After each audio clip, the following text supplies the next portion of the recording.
Bespoke radio for the masses. Headline edition, July 8, 1947.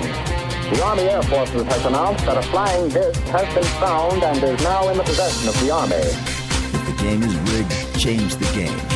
Game changer. I occasionally think how quickly our differences worldwide would vanish if we were facing an alien threat from outside this world.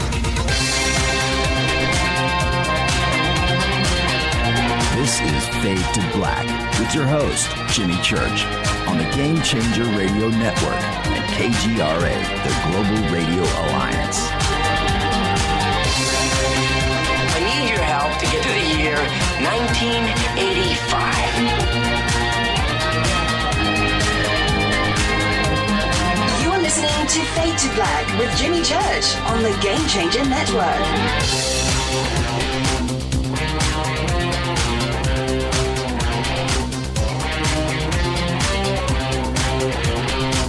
Oh, hell yeah. Fade to Black. Bespoke radio for the masses.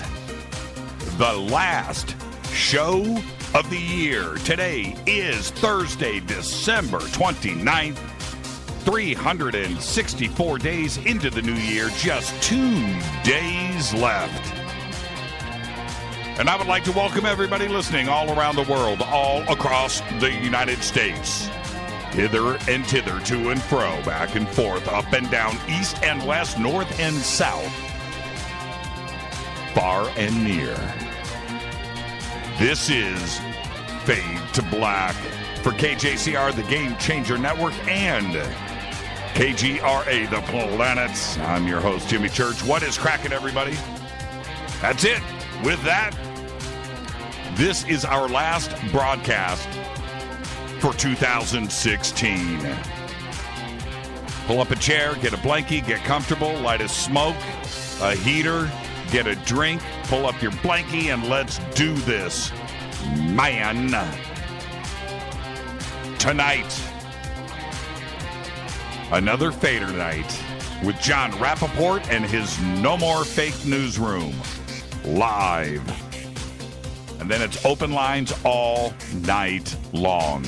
The call-in number is 323-825-5045. You know what's funny? Think about this for a second. Every night, I announce how many days into the year we are and how many days left, right? And we just went through this year together. And it's something to fathom, isn't it? To think about that here we are. That's it. 364 days into the new year. It's leap year, so you can't, so before you wonder, Jimmy, your math is a little off. Nah, you guys are smarter than that, you know. Yeah, tomorrow's 365. Saturday is 366. Unbelievable. And in grand fashion, we do this on a Fadernight. Gotta love it. Got to. You just got to. All right, let's go. A lot to talk about today. So I'm going to get a few things out of the way. And then starting next year, next weekend, this is going to roll in a little bit over time, over a few days. But we've got a new format for the show. We've got new music. We've got new drops, new commercials, new this, new that. So everything is going to be fresh starting next year. And big changes on the website. You guys are going to be happy about that. And, we've kept everything under wraps, but it's been worked on over the last few months. And there you go. So it'll be a nice, fresh year. And 2017 cannot get here quick enough. It just can't. The action and the fun and the emotion and the trauma of 2016. I mean, are we going to miss it? We're going to miss it. I mean, you just never knew, did you? When you woke up in the morning, what Trump just said. You didn't know, right? You just didn't know. You didn't know what was going on with Hitler. You didn't know what was going on with ISIS. You didn't know what was going on inside of the United States or what city was going to erupt in violence or it's just, just every single day. Crimea and planes crashing and falling out of the sky. And yes, man, every day. Earthquakes and tsunamis. I mean, it was just a crazy year. That's one thing that we were never left wanting was action, because we got that every single day in 2016. So we'll talk about all of that tonight, the year that was. And, you know, if you go back and you think about what went on when you were a kid, right, and rolling in the new year and Dick Clark's Rockin' Eve or whatever you did and things being dropped in Times Square and lights and action and fireworks around the world. I get that, right? And they would talk about the year that was. How milk and honey was all of that, looking back after 2016, 2014, 2012, 1990, 1985, 1979, 1972. You know, pick a year. How milk and honey, man, compared to 2016. Holy crap. And I can tell you, I right now, all those things that you're feeling inside of yourself right now, I guarantee you, as you grow older, you're going to have somebody young come up, sit on your lap, and say, Uncle Frank, were you alive in 2016? Right? Tell me, what was that like? Yeah, that's it, man. 2016. Never in the history of everything have we had a year like 2016 for so many different reasons.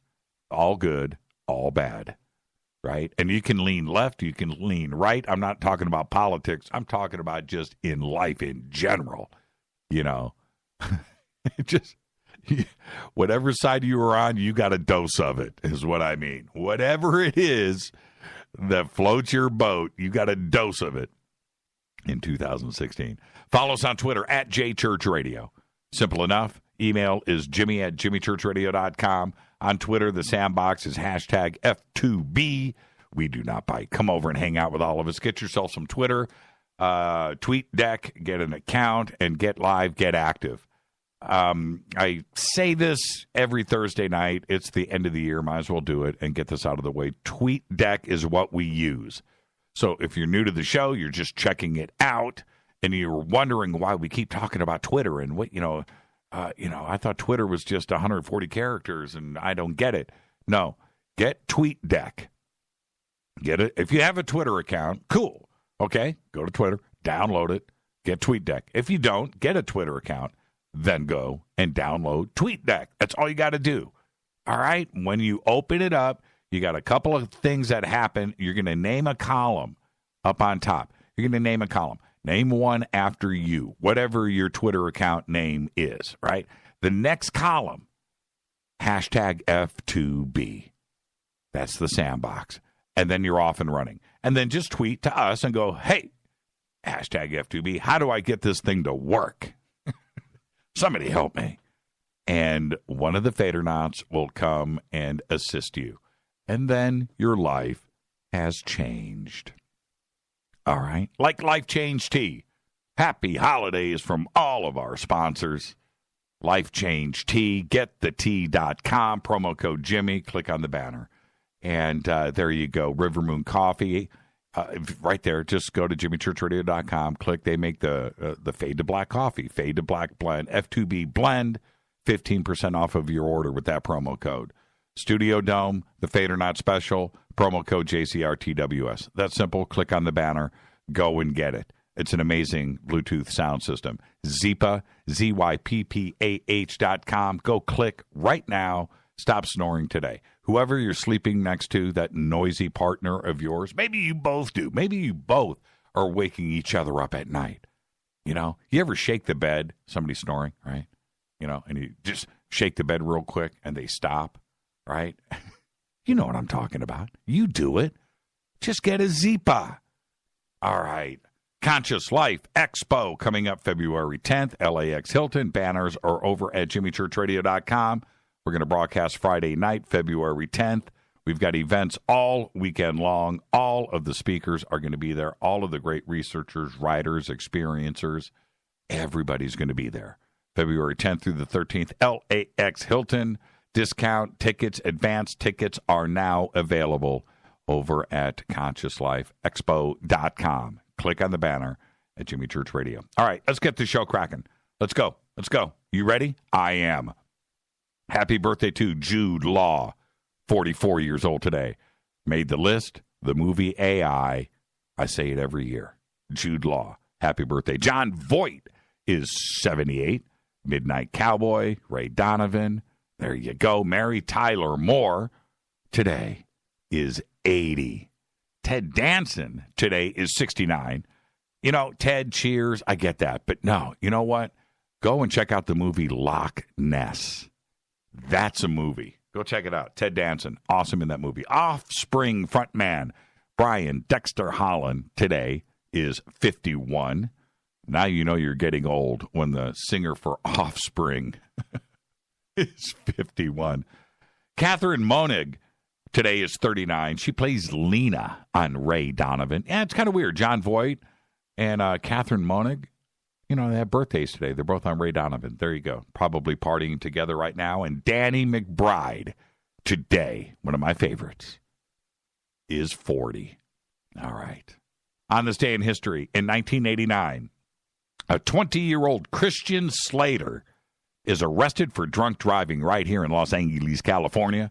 Had a blood alcohol content of 0.24, or 3 times the legal limit in California. Slater's arrest came after a pre-dawn car chase that ended when he crashed his new Saab into a tree. Spent 10 days in jail. There you go, on this day in history. Fader fact, Windsor Castle is England's biggest and Europe's 4th biggest castle. It's also the longest occupied castle in Europe. That is a Fader fact. All right. Check this out. Yeah, the sanctions came down today. We're going to talk about that in a little bit. Obama. But check this out. All right? Just check this out. Listen to me. Get comfortable. Listen. Alexander B. Villarreal thought his job was to defend people from cyber attacks until, he says, his government approached him with a request to do the opposite.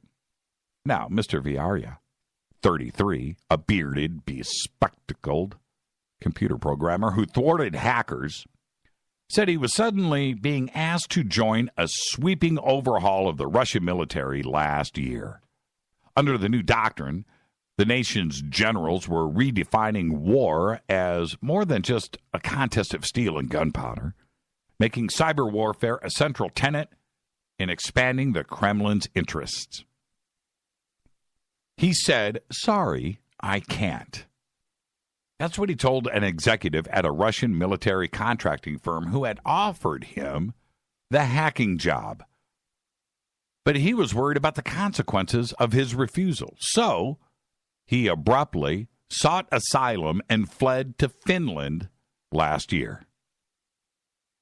Much about Russia's cyber warfare program is shrouded in secrecy, and we know that.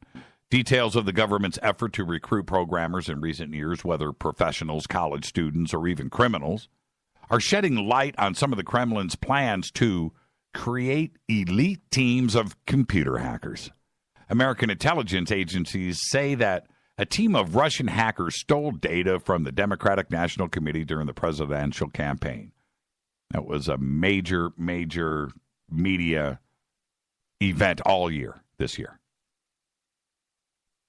On Thursday, today, the Obama administration imposed those sanctions against Russia that he was threatening for interfering in the election, which is, of course, the bedrock, the foundation, the very fabric of the American political system. The sanctions take aim at Russia's main intelligence agencies and specific individuals. He was naming names and striking at one part of the sprawling cyber espionage operation that also includes the military contractors, and teams of recruited civilians. Well, for more than 3 years, rather than rely on military officers working out of isolated bunkers, the Russian government recruiters have scouted a wide range of programmers, placing prominent ads on social media sites, offering jobs to college students and professional coders, and even speaking openly about scouting Russia's criminal underworld for potential talent. These recruits were, well, they were intended to cycle through military contracting companies and newly formed units called science squadrons, established on military bases around the country of Russia. Well, as early as 2013, Sergei K. Shoigu, the defense minister, told university leaders at a meeting in Moscow that he was head hunting for coders. The good version of head hunting, by the way. That's were his words, not mine. The defense ministry bought advertising on Russia's most popular social network. One video shows a man clanging this AK-47 on a table beside a laptop. Slams it down, and then he starts to type. And then the ad says, if you graduated from college, if you're a technical specialist, if you are ready to use your knowledge, we give you an opportunity. Yeah. Members of the science squadrons, the video said, live in comfortable accommodation. I'm quoting from the ad, by the way. And then when they say this, they show an apartment furnished with a washing machine. How nice. University students subject to mandatory enlistment, everyone in Russia's armed forces could opt instead to join a science squadron, right? You know you've got to go. You're going to get enlisted. You don't have a choice. Now, what do you want to do, man? Do you want to suffer in a freezing cold tank, without gas somewhere in Siberia, walking around in the mud without socks? Do you want to do that, right? Or would you like to be in a science squadron, coding, and have a washing machine? Think about that. Well, the ministry knows this. They posted openings on job forums. One post from 2014 advertised for computer scientists with knowledge of patches, vulnerabilities, and exploits, and software flaws. Given the size of Russia's cybercrime underworld, it's vast, the military started recruiting those it described as, and I'm quoting here, hackers who have problems with the law. Yeah. In an article entitled Enlisted Hacker in Rossiyskaya Gazeta, the government newspaper, a deputy minister of defense, General Oleg Ostapenko, said that the science squadrons might include, hackers with criminal histories. Of course. He went on to say, these kinds of discussions just have to be had. Yeah, I get it. Well, experts say that the strategy was more than just talk. There have been cases, and I'm quoting here. Listen, quote, there have been cases where cyber criminals are arrested but never ended up in prison.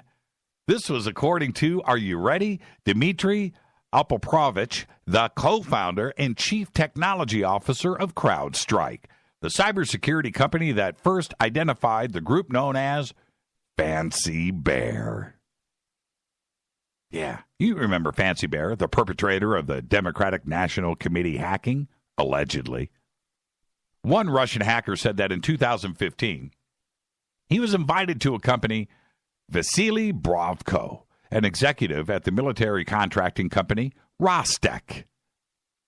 He was going to accompany him on a trip to Sofia, Bulgaria, to see a demonstration of a new software suite capable of staging DDoS attacks.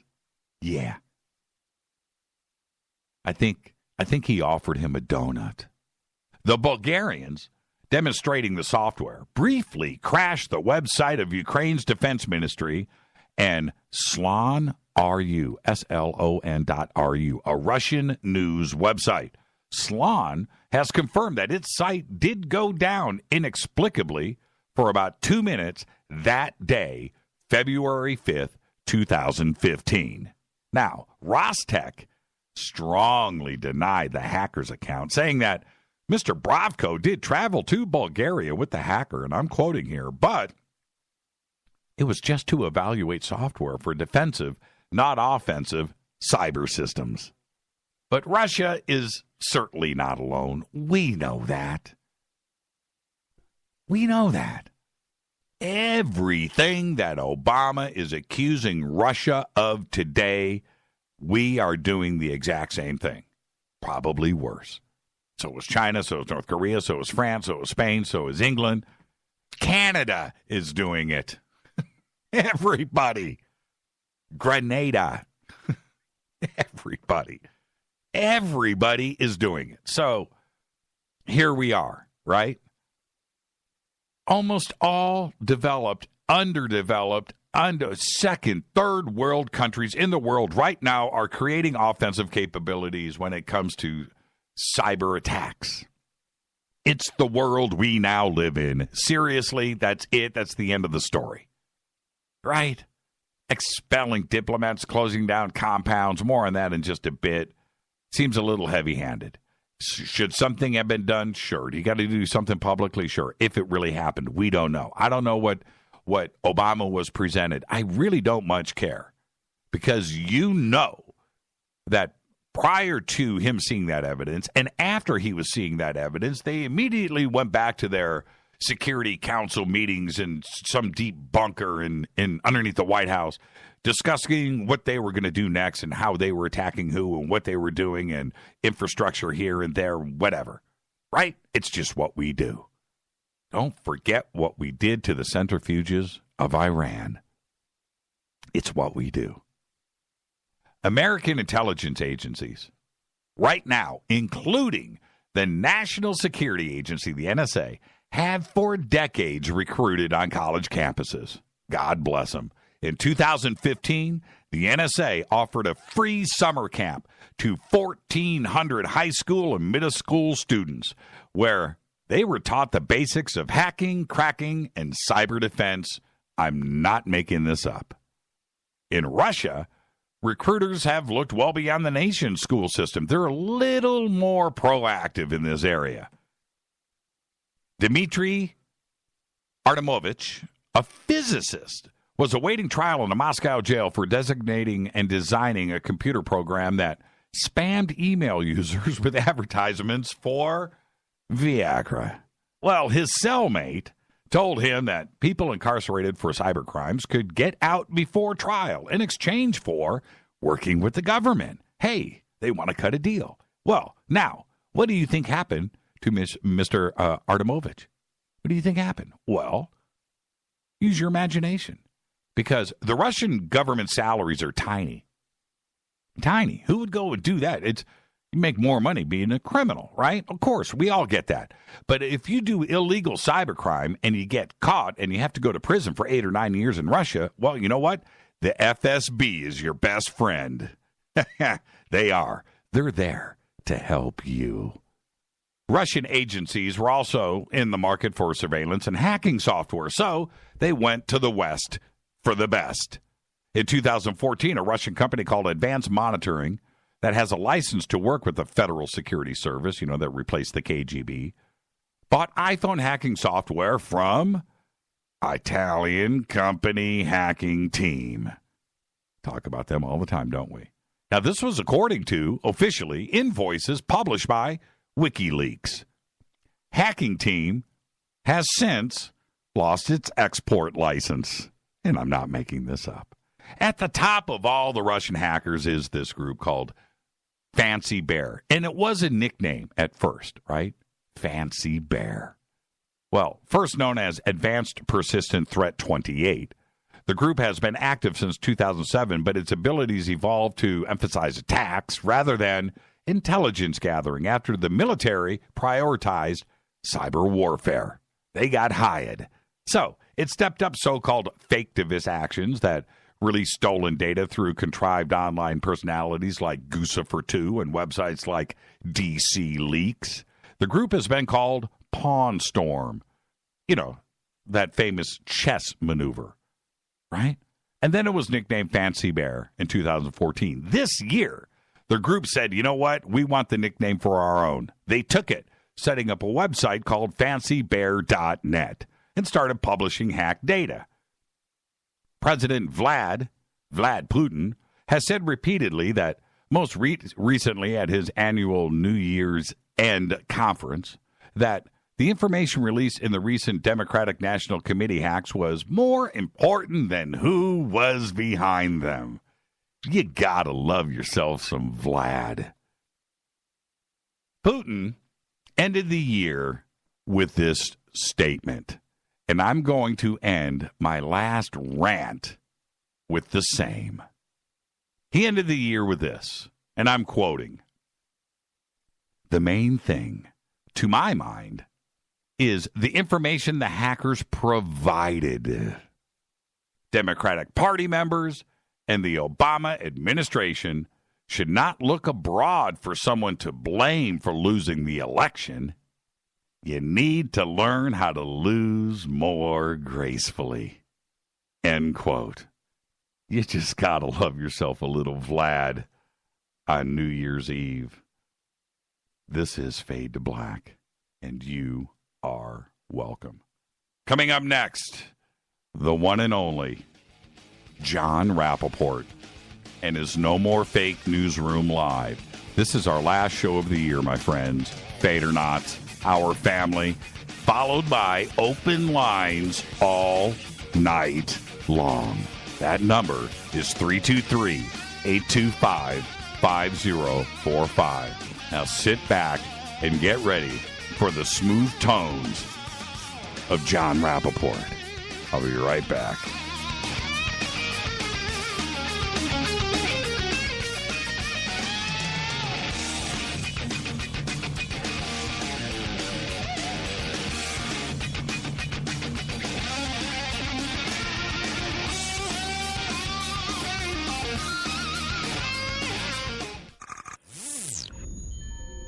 You're listening to Jimmy Church, Fade to Black. Fade to Black will now pause for alien identification. The station that talks the net. KGRA Radio. When you take the beans from Central America with dashes of Indonesian and African mixed in and then roast it to the dark side of Fade to Black, you create the ultimate brew of fringe. Introducing the Fade to Black blend from Rivermoon Coffee. Yes, Rivermoon's darkest customized roast was created for the love of Fade to Black. The alchemy of masterful roasting and smoking the beans is in every sip of this full-bodied, dark Java. I need my coffee dark, deep, with distinct bittersweet chocolate highlights, just like the bunker. Leaning further into the darkness of the roast is Fade to Black blend from Rivermoon Coffee. Just click on the banner at jimmychurchradio.com and use the promo code F2BBLEND for 15% off of your order today. Go Beckley Teppy. Hi, folks. It's a holiday season with hope in the air. Things to look forward to and no time for despair. Health can be a challenge, and so can the mail. So Get the Tea wants to help you by giving you a sale. Buy 2 months of Super Tea and get 1 month for free. No limit. That's buy 2 months of Super Tea and get 1 month free. That's a savings of $35. Where? GetTheTea.com. That's GetTheTea.com. Scroll down on the front page and find the Buy 2, Get 1 free ad. Click it and save. Orders over $100 get free shipping. Send the gift of life.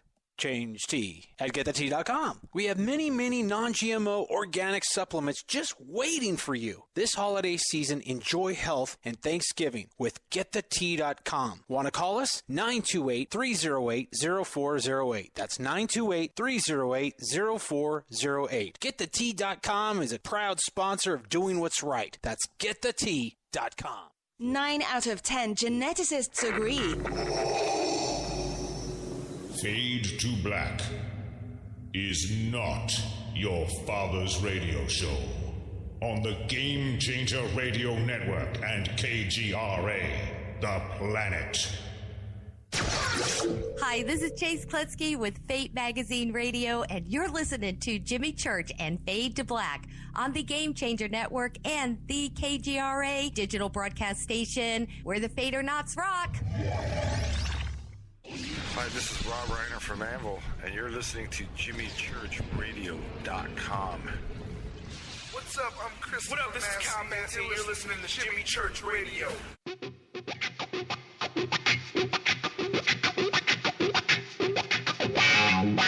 And now, coming to you from the No More Fake Newsroom in deep space, which is the space that we suspect to be true, that the world as it is fed to us every day by the Ministry of Truth is a lie, a false reality, a movie projected on the screen of our subconscious. This, however, is the breakout. All the screens crash, they all go down, and we see the light of day. A new day. No more robots, no more androids. It's the No More Fake Newsroom with Jon Rappoport. Take it away, John. Hello, everybody. Thank you, Jimmy. Great to be here. The last show of 2016. A new year is coming. So, as you know, I pursue the subject of fake news. And in 2001, when I started my website, I named it NoMoreFakeNews.com. All of a sudden, that's very popular. Everybody wants to know, what about fake news? NoMoreFakeNews.com? Wow, did you just think that up? No, I thought that up 15 years ago. Because we're dealing with fake news wherever we go.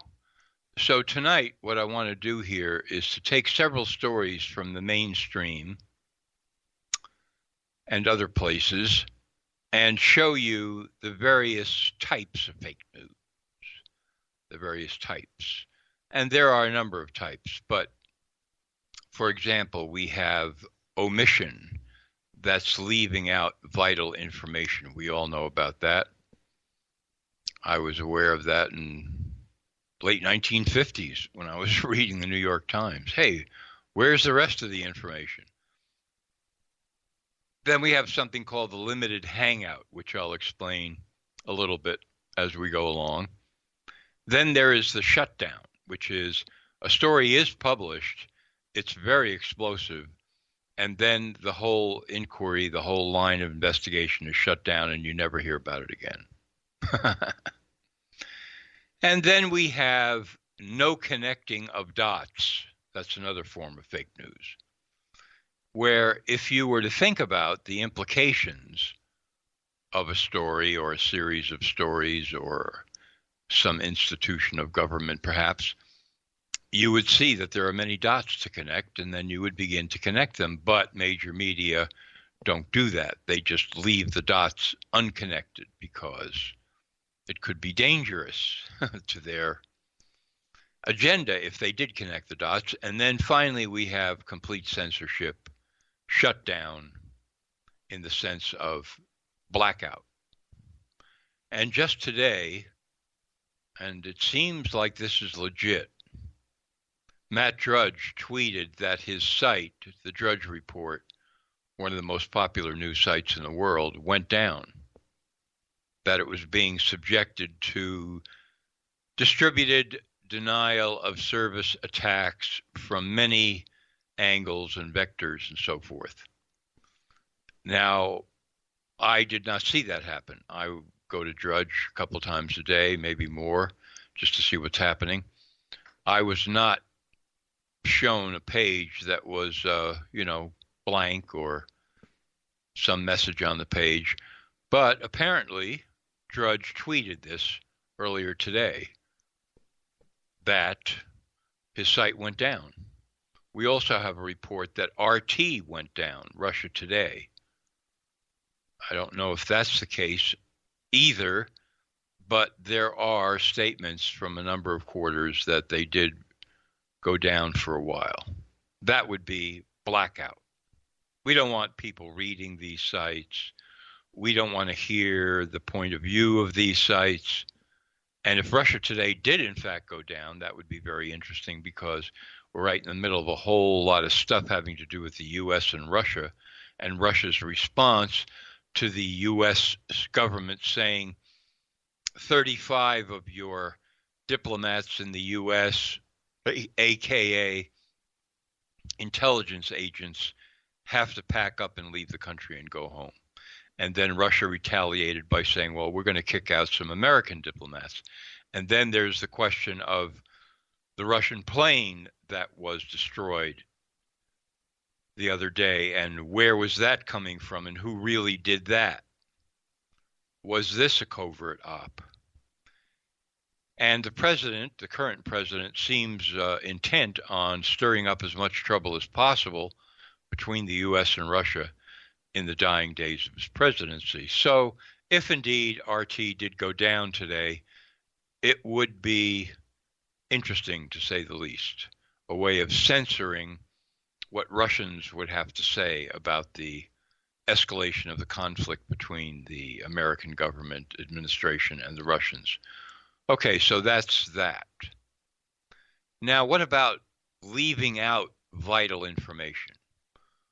So you can see this story on my website at No More Fake News about Hillary, revisiting that one more time. Lots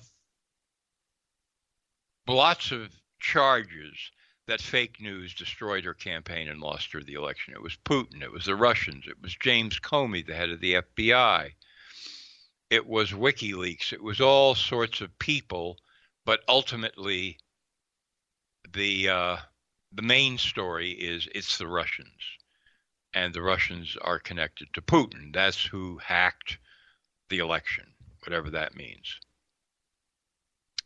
And that's why Hillary lost.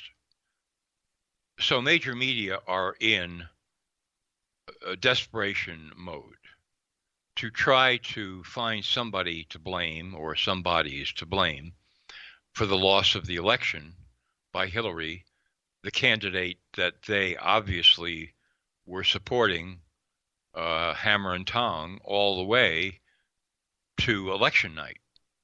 And they came away with a gigantic amount of egg on their faces and so forth, with their predictions that she was in there. And then came all the charges of fake news, did her in, et cetera, hacked, leaked. But if you notice, the one thing that no mainstream reporter is currently highlighting about Hillary, front and center, is what was perhaps the biggest independent media story of the whole campaign, that she was ill, very ill, gravely ill. We saw a video of her collapsing after the 9/11 memorial in New York and had to be poured into a van. Doctors were weighing in and talking about her brain dysfunction under various labels and so forth, that she didn't have enough energy to really mount a serious campaign, that she was gravely ill.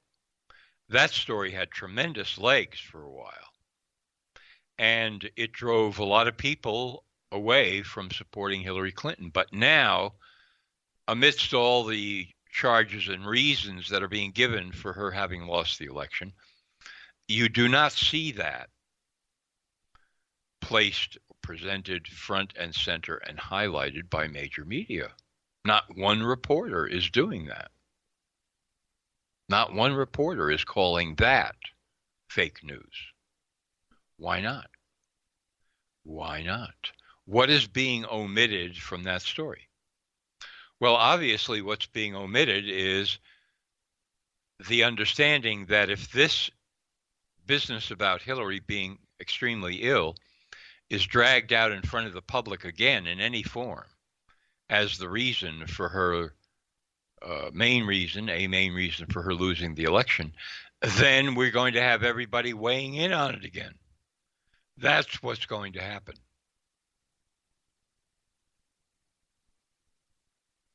And major media doesn't want to do that.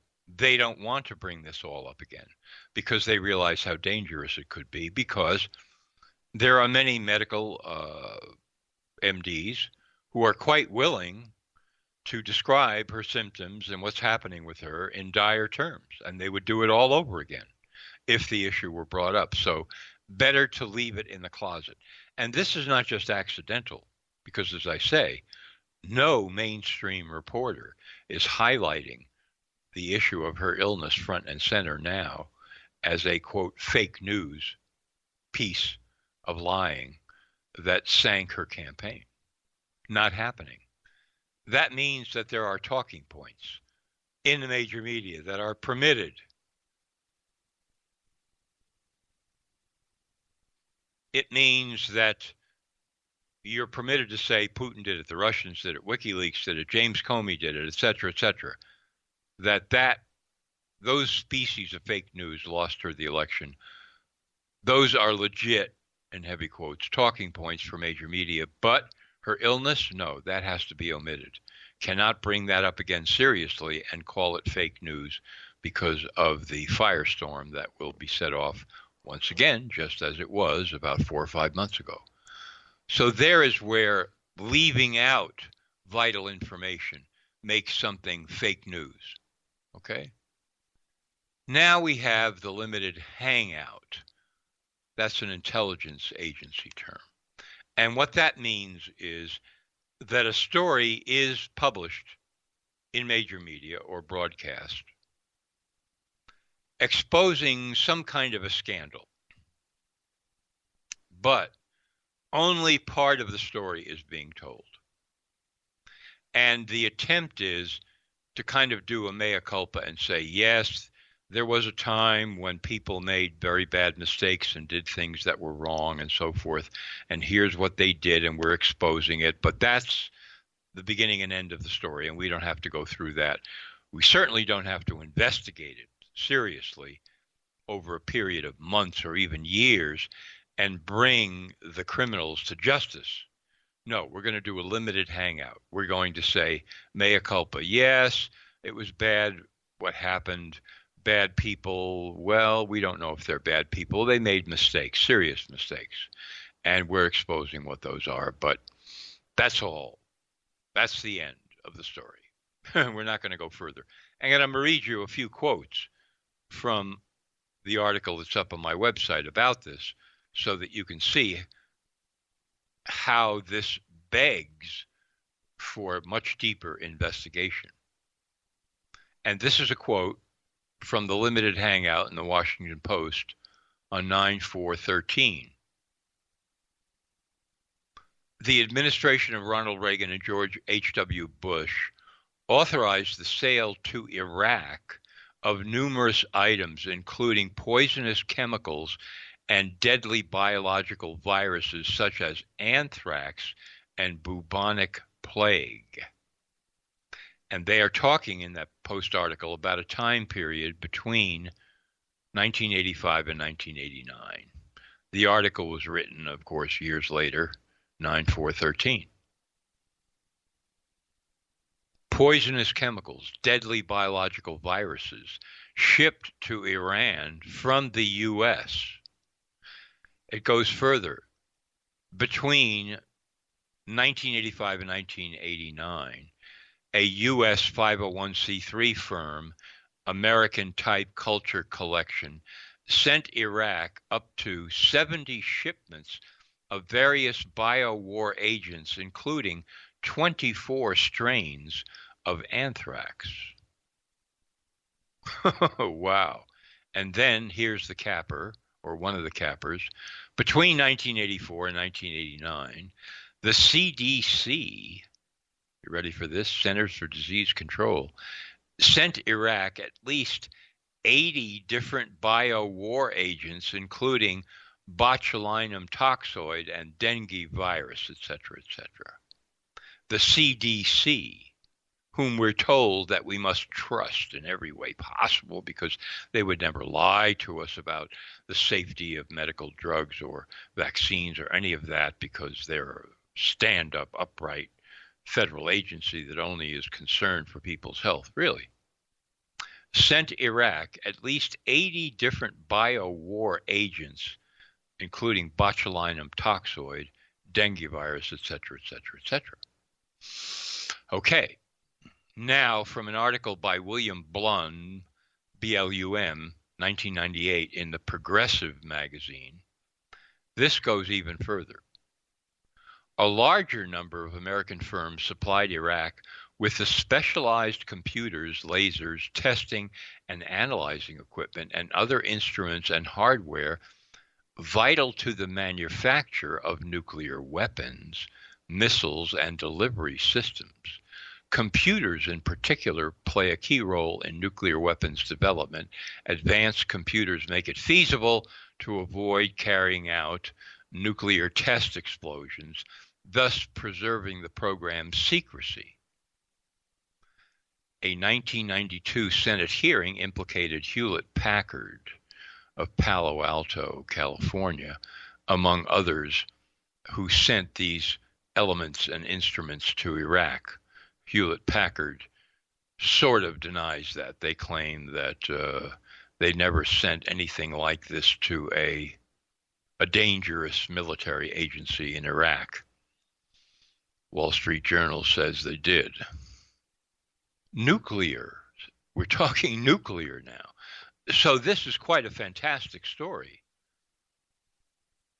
And I'm giving you several sources here, including the Washington Post, the Progressive, and so on. So you would think that, okay, well, this is not a limited hangout. This is a tremendous expose. This is telling the whole story. No, it isn't. Because what would happen if the Washington Post, for example, got a bunch of reporters into a room and said, okay, boys, this is why you became a reporter. I want you to remember that now, because we are going to dig into this story for the next 8 to 12 months, and we're going to publish everything we find, and you're going to be interviewing people and putting them up against the wall and making them confess as to what they did, especially at the CDC, where they shipped Iraq at least 80 different biowarfare agents. We want to know a lot more about that and how it happened and who did it, the names, the people. This is just the beginning. But they didn't do that. They turned the story into a limited hangout where they said, oh boy, this was really bad and so forth. And then the story went away. It disappeared. There was no more. You get it? It's like, well, we reported it, so that's the end of it. Nothing more. That's a limited hangout. Limited hangout. Now, another variety of fake news is what I call shut it down. That means not overt blackout, but you've published a story. Mainstream media outlet has already published a story. And then they decide they're just not going to allow anybody to publish any more about this. It's not really a limited hangout. It's a straight news story, but you can see the implications in the story, and the major media outlets just say, no, we're not going to go any further. We're going to shut this down because it's too dangerous to some agenda. And in this case, I'm talking about global warming agenda. And you will see on No More Fake News that I've quoted several pieces from a New York Times 1989, I think the date is January 26th, about global warming. And the basic headline and lead on the story is that the federal government of the United States has undertaken a study of temperature in the United States over the last 100 years and finds no evidence of a trend of warming. Hello. New York Times, 1989. It was there, and then it wasn't. It came, and then it went away. The whole line of inquiry was shut down, as it would have to be. And in fact, in the story, you will see how some of the scientists are trying to wiggle out of the finding of the study. For example, one scientist says, well, it's possible, that the United States is just different from every other country in the world, right? We find no warming trend over the last 100 years in America, but we find it in many other countries. So the United States, in that sense, would just be an exception. Really? Really? Are you kidding? The U.S., with all of the gigantic CO2 spewing armies of automobiles and industrial plants, the biggest industrial power in the world, spewing the very element CO2 that the warming scientists claim is responsible for heating up the planet. But you see, not really, because the United States turns out to be an exception. For some reason, we don't really know why. Through some miracle, there is no warming trend in America over the last 100 years.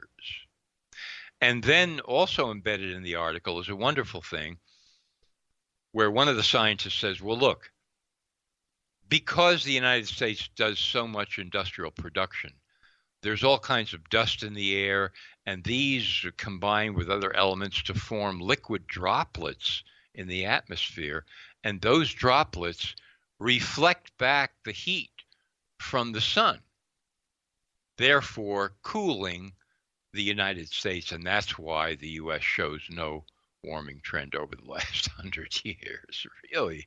Wow. Beautiful, baby. Beautiful.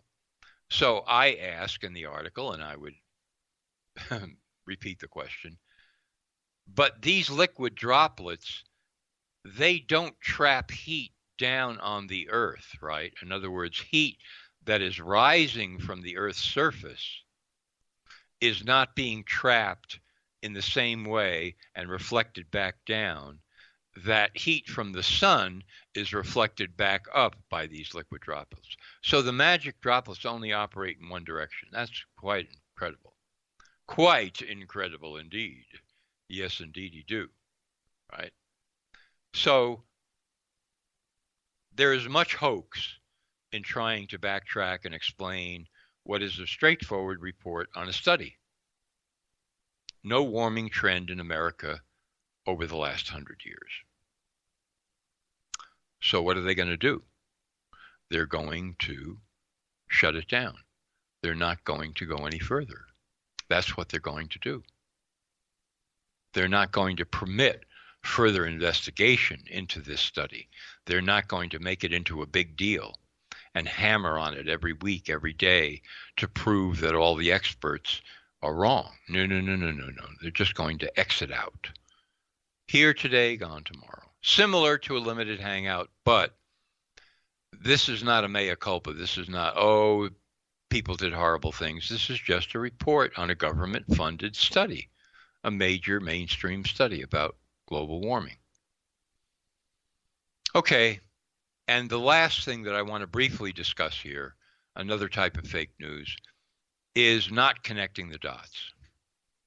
Now, I don't have time to go into this in great detail, and I've talked about technocracy before and what its agenda is to take over the world and plan societies down to, a gnat's behind as a way of controlling the global population and calling it scientific engineering of societies and replacing ultimately politicians with engineers to bring us a scientific utopia, better world, whatever. Right. So I made 2 points in articles this week. And the first was, look, these engineers, some of them, you ask them to build a gigantic machine.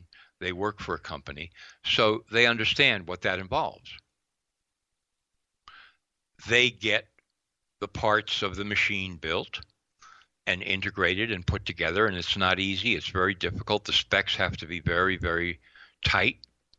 But they also engineer the cooperation of various departments and divisions and offices and labs within the company.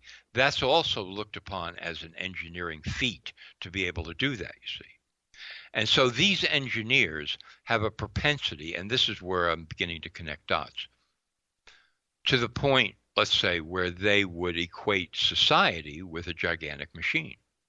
Well, we can engineer a giant machine, so we can engineer society for the benefit of all. Of course, freedom won't be any part of it anymore because machines don't have freedom.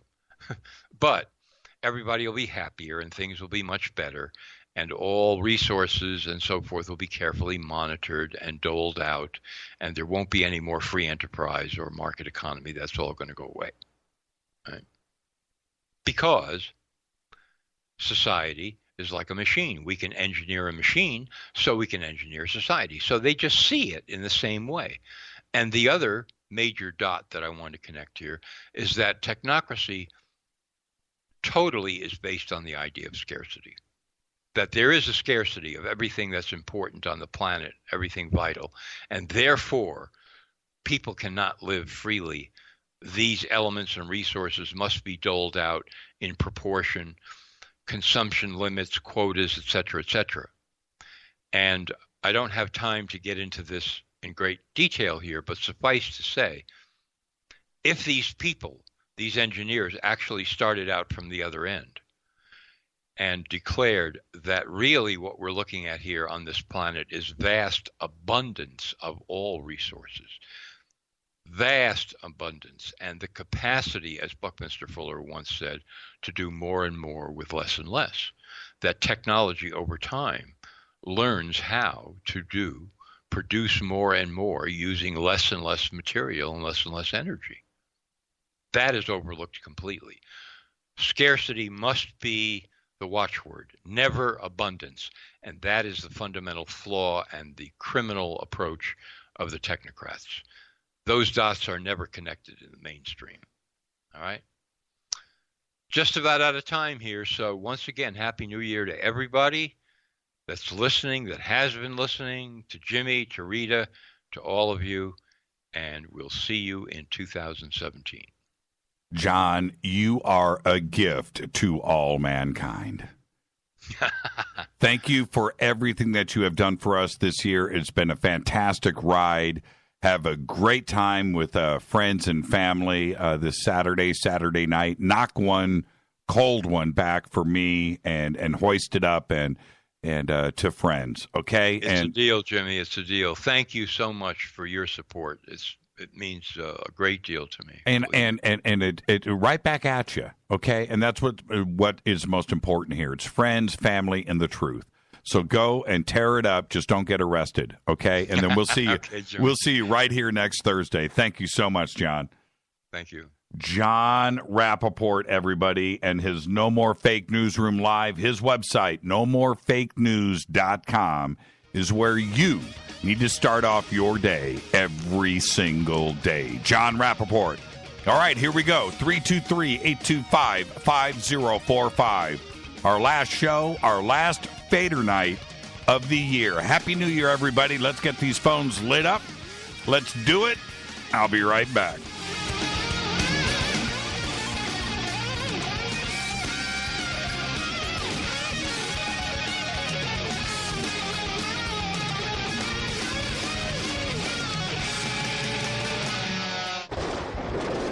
This is Fade to Black with Jimmy Church on the Game Changer Radio Network and KGRA, the Global Radio Alliance. The station that talks the net. KGRA Radio. Hello, I'm Kat Deely, and you're listening to my main man, Jimmy Church, on jimmychurchradio.com. Hi, this is Ray Hobbs here, repping the planet, and you're listening to my good friend, Jimmy Church, Fade to Black, on the Game Changer Network and the KGRA Digital Broadcast Station. How you doing? It's Jimmy here from Zeepa. Today I wanted to tell you about my efforts to achieve global elimination of snoring. It all starts with respect respect for yourself and respect for others. Listen, you think you're being a nice guy or a nice girl by letting the guy or girl next to you sleep and snore every night. It's the ultimate disrespect to have that happen. You wake that person up and you tell them, go to Zyppah.com now. ZYPPAH.com.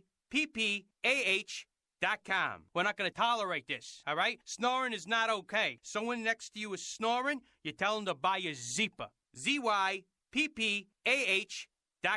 I know that you're listening to these snoring things and you're thinking, well, it don't apply to me. I don't have these problems. A lot of people are in denial, but it's true. Listen, if you're snoring, you got to stop it. What you got to do is get this fixed. Get a Zyppah and change your life. ZYPPAH.com.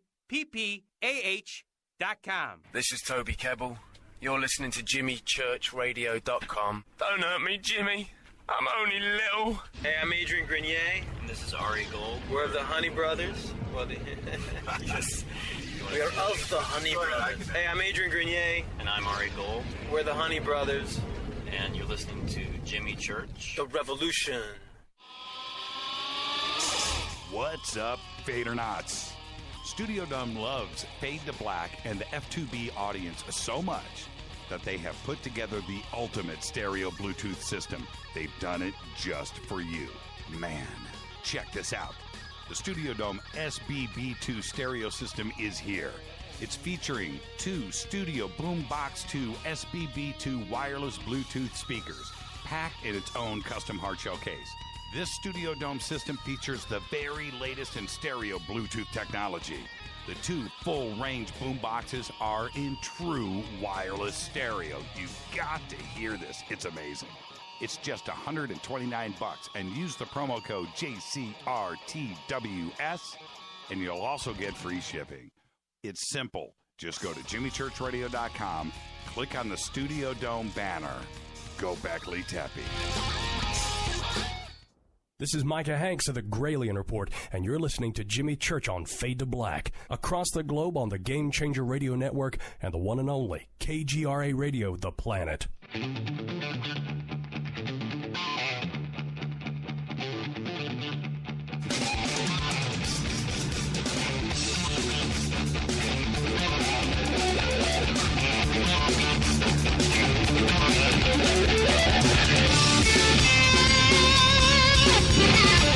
All right, welcome back, Fade to Black. That's it. It's our last show of the year. Wow, what a year it was. And it's our last Fader night, 323-825-5045. Now, 2016 was crazy. It was nuts. And January of this year, 2016, these were some of the headlines that month. On January 3rd, kicking off the year, following fallout caused by the execution of Nimir, Saudi Arabia ends its diplomatic relations with Iran. Then on January 8th, Joaquin Guzman, widely regarded as the world's most powerful drug trafficker, is recaptured following his escape from a maximum security Mexican prison. January 16th, an International Atomic Energy Agency announcement says that Iran has adequately dismantled its nuclear weapons program, allowing the United Nations to lift sanctions immediately. And then on January 28th, the World Health Organization, the WHO, announces the Zika virus outbreak and epidemic. That was kicking off the year. Now, I could fill in the dots every single day of January with crazy news. But that was just that's a year's full of events right there. And that was just in January. Man, good riddance, 2016. Hi, you're live on Fade to Black. You're first up. Who's calling? Well, hey, Jimmy. What's up? Who's this?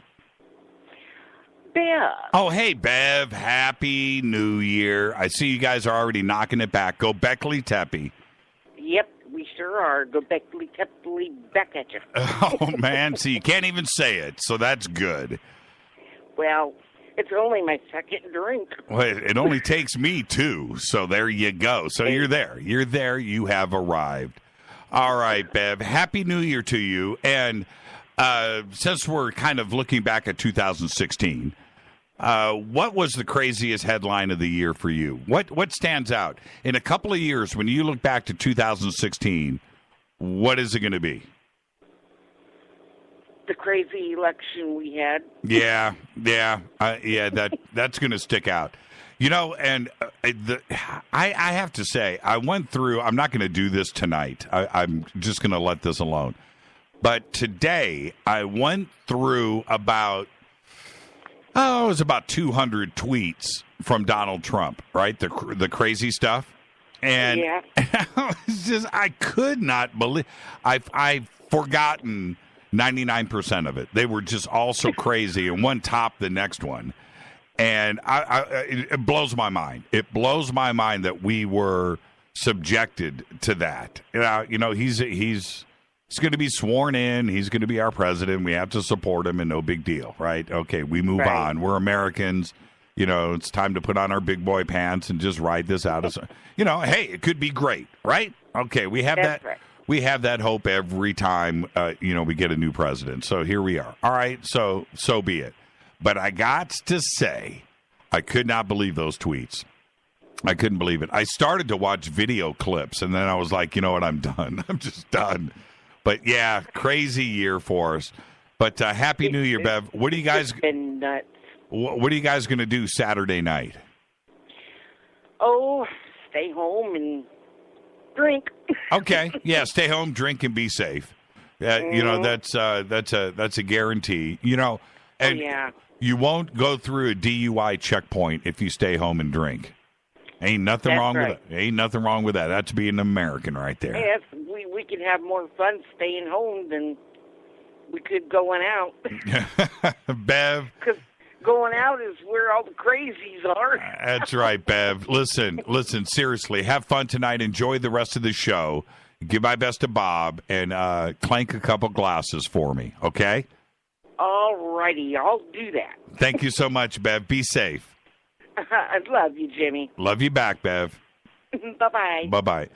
That's what I'm talking about. Fadernauts forever right there. Bev, go back, Tepe. Yeah. So that was January. And then today we get this. President Barack Obama took those unprecedented steps today to retaliate against the Russian interference and the alleged interference in the 2016 election. They may have, they may not have. Oh, man. I wish I could say more, but I can't. Anyway, prompting vows from Russian authorities that Moscow is going to respond in kind. Tit for tat. Spy versus spy, right?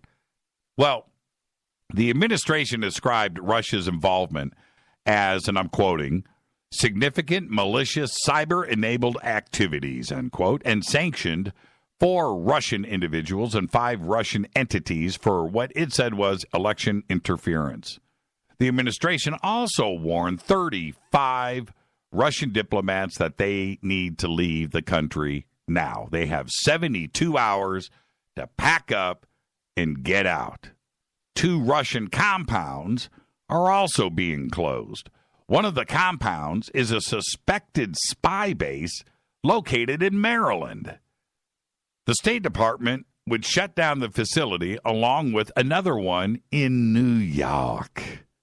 The facility was acquired by the Soviet Union back in 1972, and it occupies 45 acres on the Eastern Shore waterfront in Centerville, Maryland. I looked it up today, saw it on Google Earth, and it's a pretty massive compound since 1972.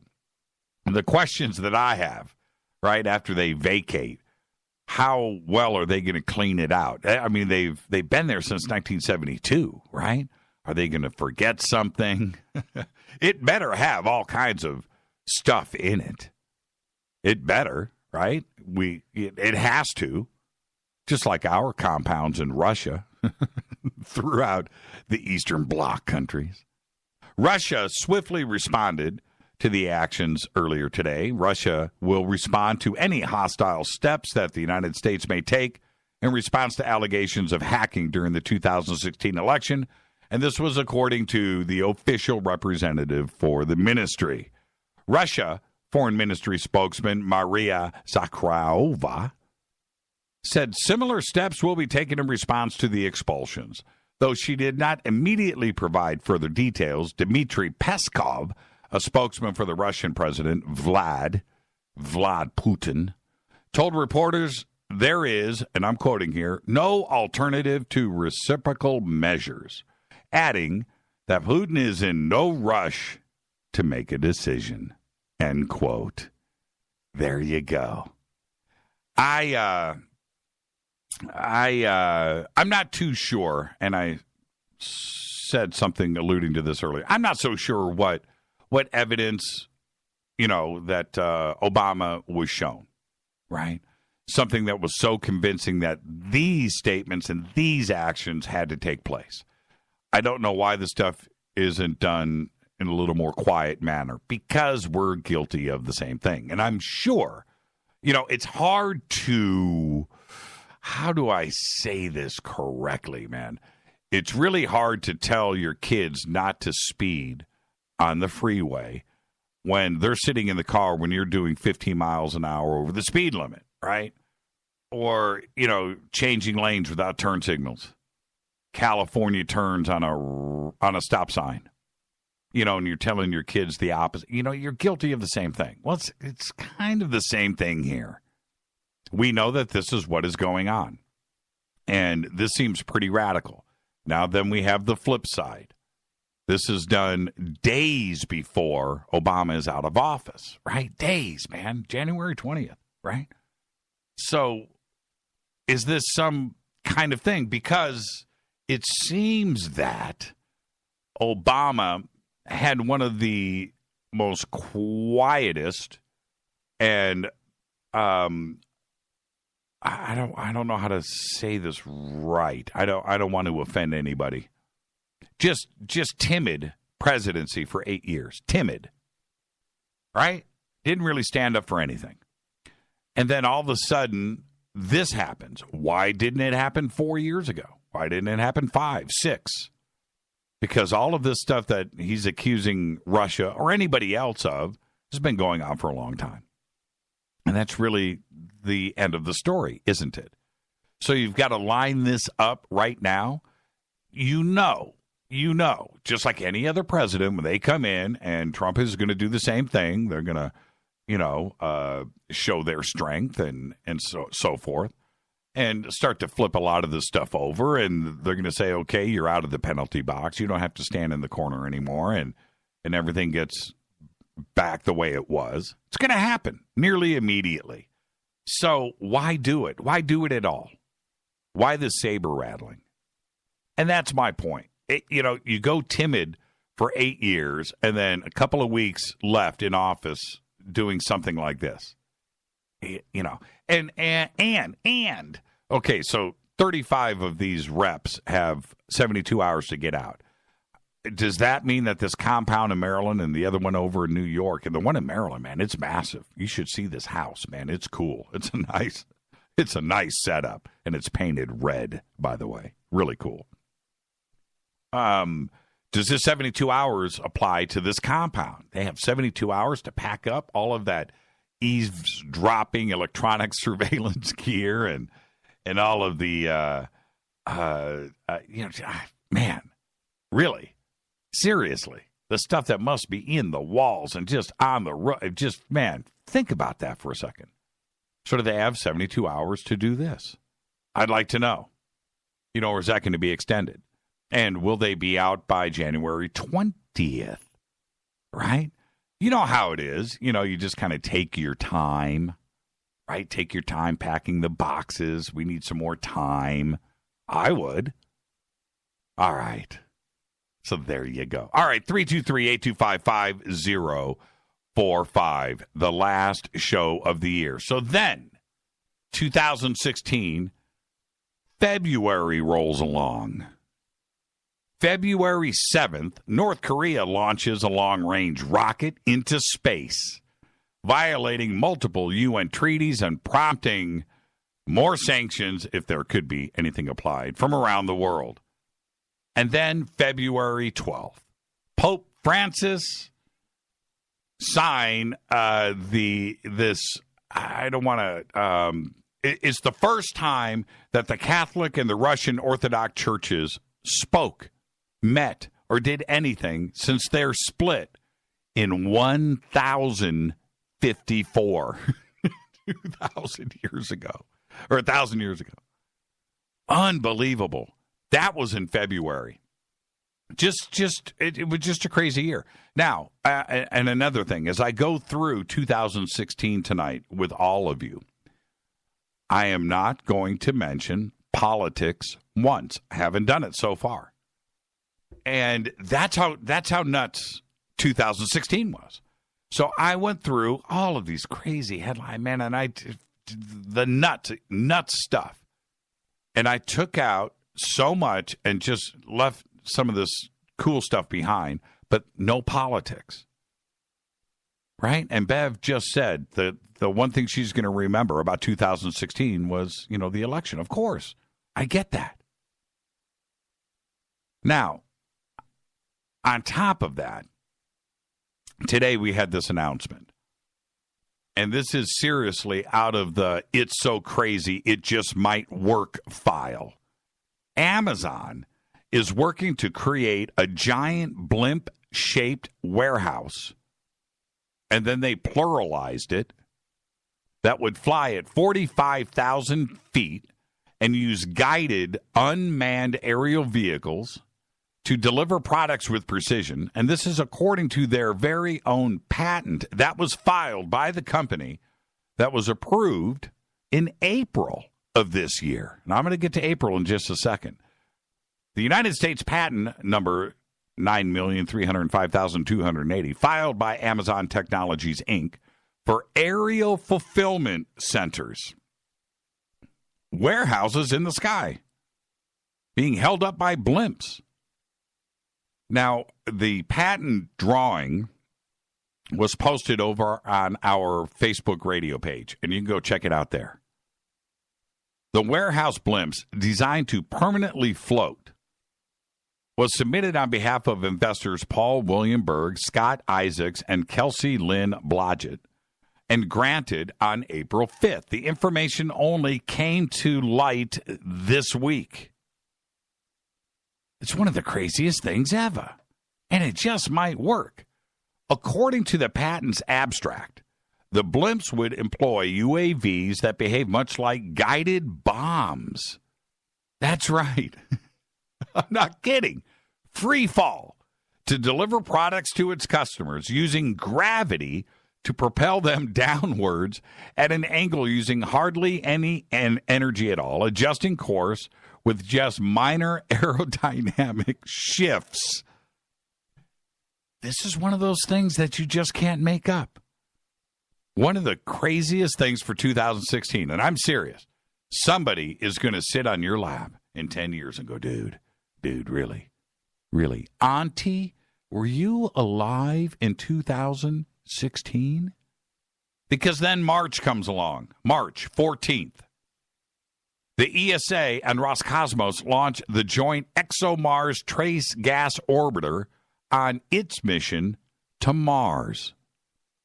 And then on March 21st, the International Criminal Court finds Congo Vice President Jean-Pierre Bemba guilty of war crimes and crimes against humanity, the first time the ICC convicted someone of sexual violence. Then on March 22nd, a day later, 3 coordinated bombings in Brussels, Belgium, kill 32 and injure at least 250. The Islamic State, ISIS of Iraq, claimed responsibility for the attacks. 2 days later, March 24th, ex-Bosnian Serb leader Radovan Karadzic. Now, this is the crazy thing. You remember everything that went down in Bosnia-Herzegovina, the Bosnian War, right? And they finally caught this guy, and they get him over to The Hague. He's sentenced to 40 years in prison after being found guilty of genocide and crimes against humanity committed during the Bosnian War. Crazy things in 2017. And then, 3 days later, March 27th, a suicide blast in Lahore kills 75 people and injures 340 others, with a militant Sunni Islamic organization claiming responsibility for targeting Christians celebrating Easter. 2016. Wow, my man, my chat room just went blank. I hate that. And for no explanation either. It's like it gets overloaded. And, okay, now, is it back? Oh, okay. I got it. Rita is cooking up a storm. Okay, I'm back. Man, I hate it when it goes blank. All right. Let's get back to the phones. 323-825-5045. 323-825-5045. Last Fader night of the year. All right. Now, I wanted to get to April really quick because of the April 5th timing of this strange patent to Amazon. April 2nd, clashes between Armenian and Azerbaijani military kill at least 193 people, which becomes the heaviest breach of the 1994 ceasefire. And a lot of people don't know that that border between Azerbaijan and Armenia, it's a war zone. A lot of people don't know about this. The media, we cover everything, and I get that. But this has been going on. The ceasefire kicked off in 1994. I'm telling you right now, Armenia is small and landlocked. And right there, Azerbaijan, that is a ceasefire of an ongoing war right now. Then a day later, April 3rd, the International Consortium of Investigative Journalists, the ICIJ, in one of the biggest news stories of this year or any other decade, and the German newspaper Zeitung publishes a set of 11.5 million confidential documents from the Panamanian corporate Mossack Fonseca that provides detailed information of more than 214,000 offshore companies, including the identities of shareholders and directors, included personalities, celebrities, and heads of state. Again, and I need to drive this home, we're only through April, and these are huge, huge events. And they just went on every single day of 2016. And I haven't mentioned any politics. Then today, in 2016, today, founder of Run DMC, Daryl McDaniels, today filed a lawsuit accusing Amazon and Walmart of selling a wide variety of clothing and accessories bearing the rap group's name without their permission. McDaniels, he is the owner of the Run DMC brand. He's the plaintiff in the lawsuit. He's seeking at least $50 million in damages from the retailers and other defendants over their alleged sale of glasses, of hats, patches, T-shirts, and wallets. Products that infringe the Run DMC trademark, and it was registered back in 2007. He said the defendants are confusing customers into believing that Run DMC endorsed their products and are trading on the goodwill associated with the name in violation of federal trademark and New York unfair competition laws. How is that, man? Incredible. Somebody posted today, I forget, it might have been in an email, that nothing possible now can be done that will top the news that has already happened in 2016 over the next 2 days, 29th, 30th, and 31st. Ain't going to happen. That we've run out. Nothing will top it. And so I was reading that, and I was going, you just might be right. You might be right on this. And then, boom, this Run DMC lawsuit comes out today. And look, I know it's the music industry and it's Run DMC and it's rap, but it's also one of the, first off, the biggest retailer in the world, Walmart, number one. The number two online presence, Amazon. So there you go. And you would think that between Walmart and Amazon, that they know the zone that they're not supposed to go into. You know this. This is actually a very, very big deal.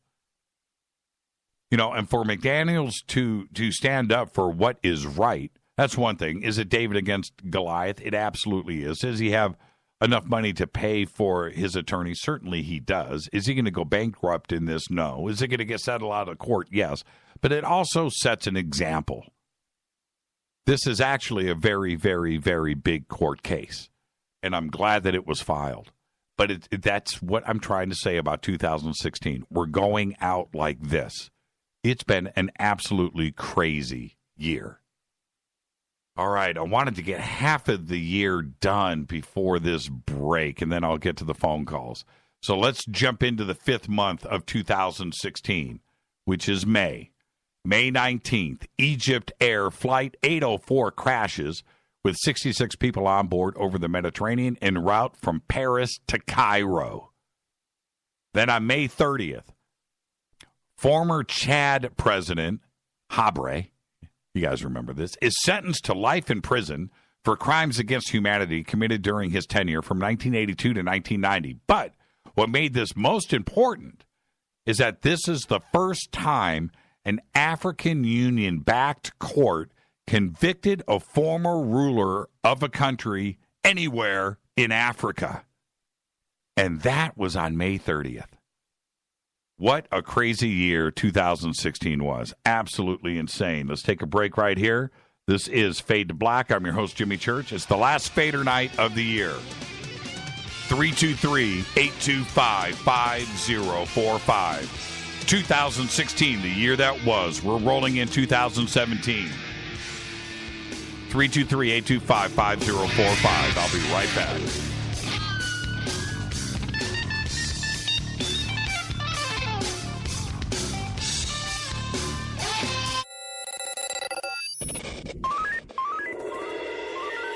Way out here, we listen to Jimmy Church.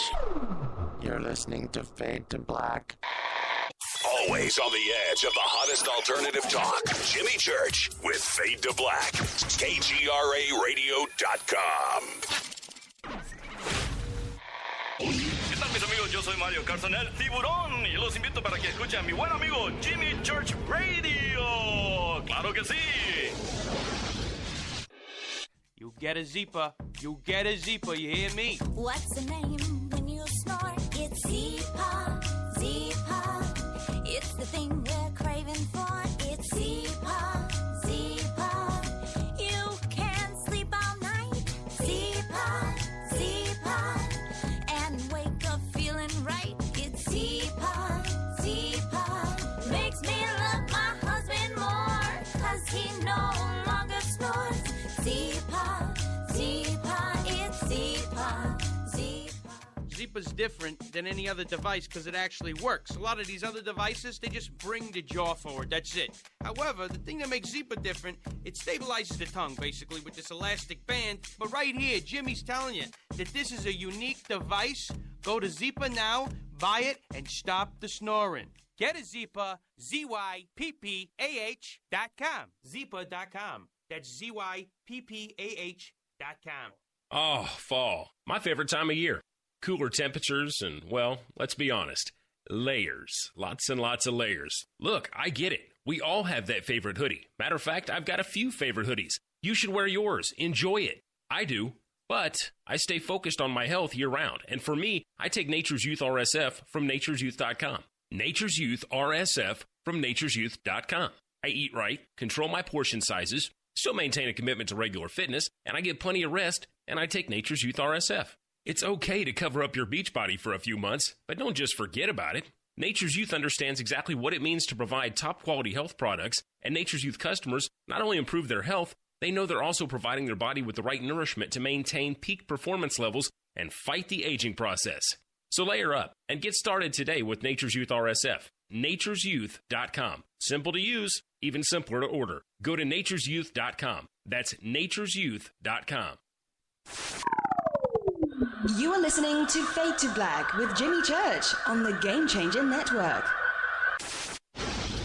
Oi, oi, I'm Reese Evans. You're listening to Jimmy Church. This is Revolution. The revolution will not be televised. The revolution is on radio. Ciao.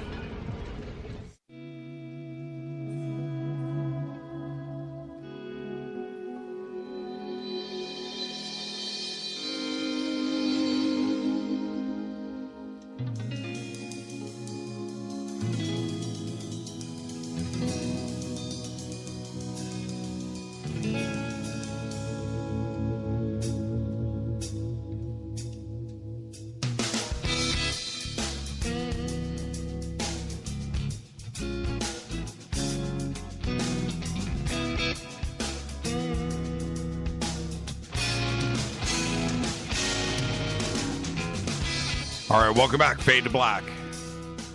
Last show of the year. Happy New Year, everybody. 323-825-5045. I'm your host, Jimmy Church, on the Game Changer Network and KGRA The Planet. You can follow me on Twitter right now at JChurchRadio. Email is jimmy@jimmychurchradio.com. Before I go back to the phones, June 2016, June 1st, the Gothard Base Tunnel, the world's longest and deepest railway tunnel, is opened following 2 decades of construction. June 23rd, the United Kingdom votes in a referendum to leave the European Union. And then on June 28th, ISIS claims responsibility for attacking the airport in Istanbul, Turkey, killing 45 and injuring 230. Let's go to the phones. Hi, you're live on Fade to Black. You're live. Hello? Yes? Happy New Year, Jimmy. And who's this? This is Lynn. Lynn? Lynn. I can't. You're breaking up. This is Lynn. Lynn? Yes. Hi, Lynn. Which Lynn?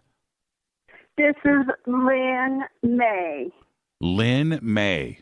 How are you? M-A-Y. Yeah, I got you, Lynn May. Okay. Happy. I love your show, Jimmy. Thank you. Happy New Year to you. You're a first-time caller, so there you go. Oh, wonderful. All right. What are you going to do Saturday night? Watch movies. That's safe. I'm sorry. What? I said that is safe. Yeah. Well, I'm old. Oh, no, you're not. No, you're not. I got a birthday on the 9th of January. I'm going to be 72. So 72. Holy crap. Well, you know what's cool? You know what's cool, Lynn? You listen to this show, which means you are hip and very cool. Thank you. Jimmy, I've had a lot of experience in the strangeness, high strangeness, and I read a lot of books. I don't have I have a TV to watch movies, but I don't listen to mainstream television. So right, and you entertain me every night on your programs. Lynn, when you say high strangeness, because I like the way that you said that. Yeah. What are you suggesting? Well, I've seen UFOs. I've experienced strange things. I live in Arizona. Oh, there you go. And, of course, I haven't lived here all my life. I've lived in Michigan until I was about 37. And my husband and I moved out here. But I've seen things here. Do you know where Ajo, Arizona is? I sure do. Absolutely. Well, that's where I'm at. Okay. And I have seen things here. In fact, a year ago in November, the 1st of November, I was taking a Redbox movie back, and I saw this weird, strange, it looked like a missile. The clouds were kind of boiling. You've seen that in the movies? Right. And this brilliant, it was like a blue streak came in front of my car. I mean, I was looking around, it kind of, and I wanted somebody else to see it. I pulled over, and it shot through, up in the sky and disappeared. Well, that same thing that I saw, Linda Moulton Howe had it on her website. It was a missile out of California. Oh, yeah, right, of course. And that happened a week after I saw what I saw. Really? Yes. It's just, and I knew, or I had books and by Lieutenant Colonel Wendell Stevens. Right, love him. I miss that guy. I know. I didn't really know him personally, but my husband and I had an experience up on Lake Powell when we were on a houseboat. Right. And really weird. Anyway, because of that, the book for Wendell, was about the Pleiadians and Billy Meyer. Right. Okay, that book came out before, a couple of months before that. And a friend of mine, worked on that book. And you've seen it, haven't you, with all it's huge. It was big with a lot of the UFO stuff in regards to the Pleiadians, the people that were coming to visit him. Yep. Anyway, Wendell Stevens went there, I think, for a couple of months. He stayed with him, people. Okay. And he did an investigation and all that. Anyway, because I knew about Wendell, my husband and I made arrangements to have brunch on a Sunday right after that experience that we had. And what happened? Strange. Did you guys do it? Did we go have a brunch? Yeah. Yeah.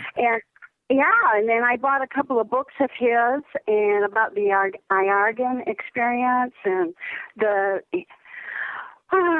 what's the name of it? Reticuli. Reticuli.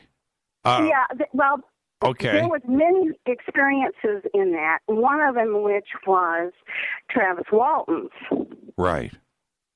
And anyway, I've had many different things. I travel by myself back and forth in the summertime back to where I was raised in Michigan. Now, why did you end up in Ajo, of all places? I wonder. Long story. Had some friends that I met in the desert near, not Yuma.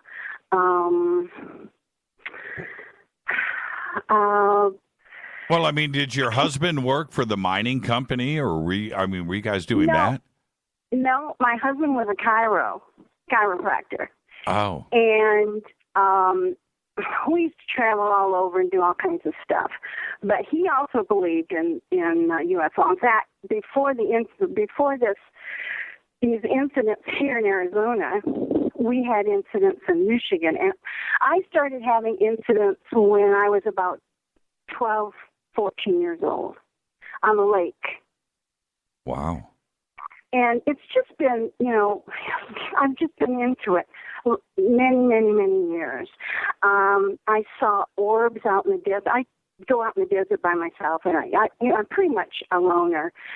My husband passed away in 1998.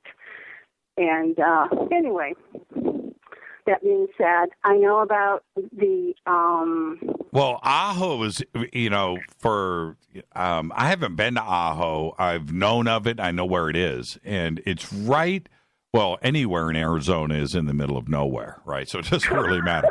You're right. But Ajo, it is. But Ajo is in the middle of nowhere. And what I know of Ajo is that it was, was a mining town. That that's what it's known for, right?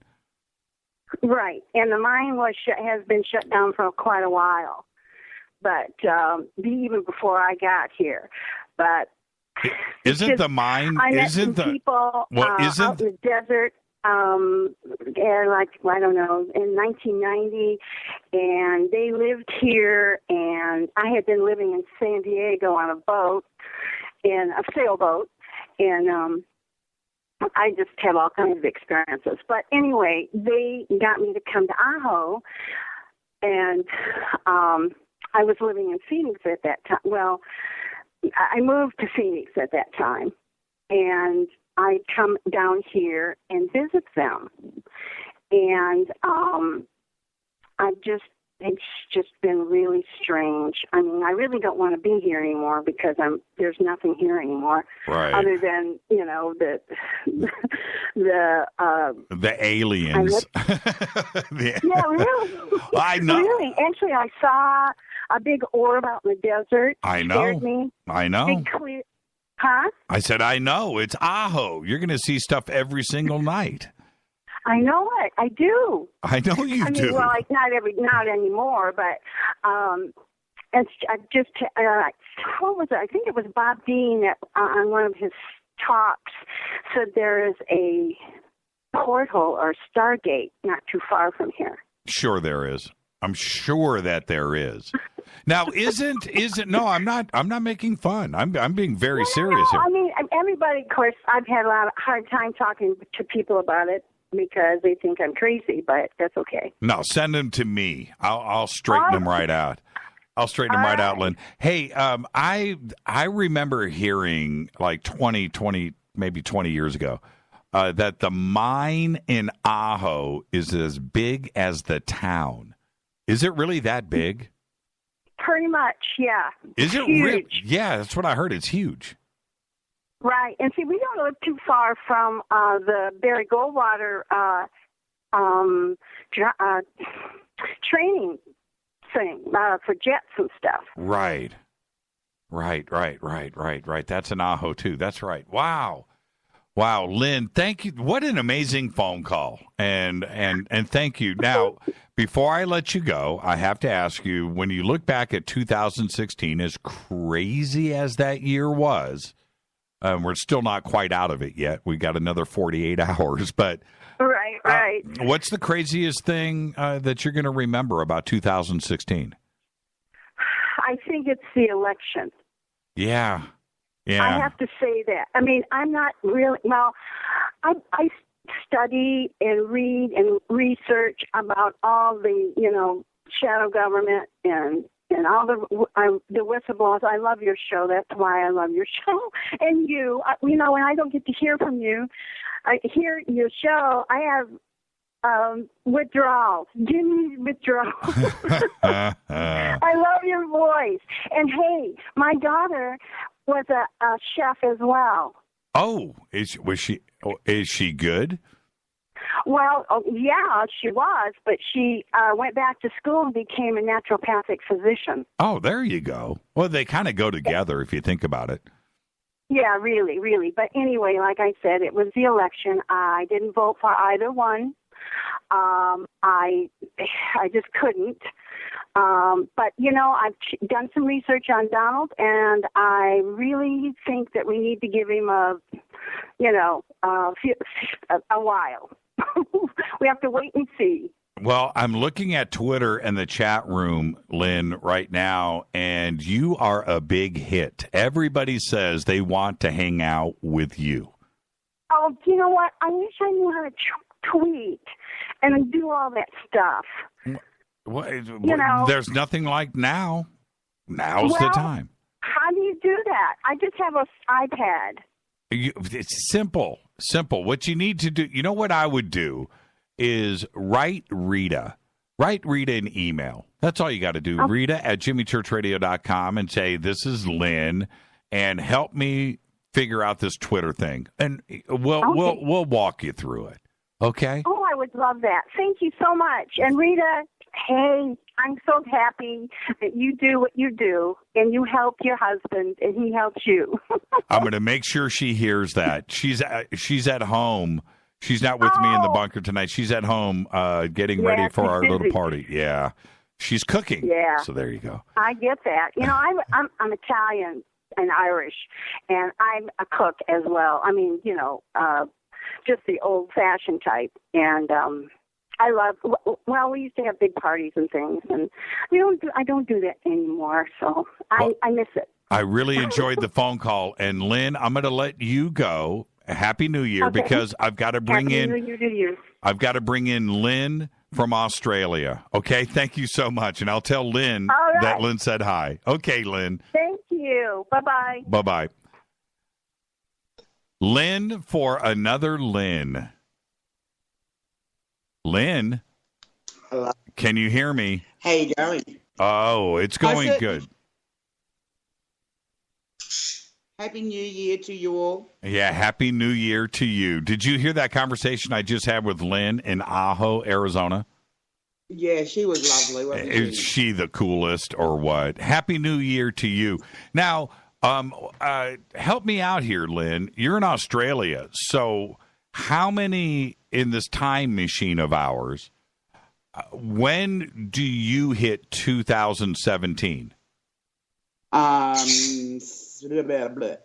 It's now nearly 4 o'clock on a Friday afternoon. Right. So you guys are nearly there.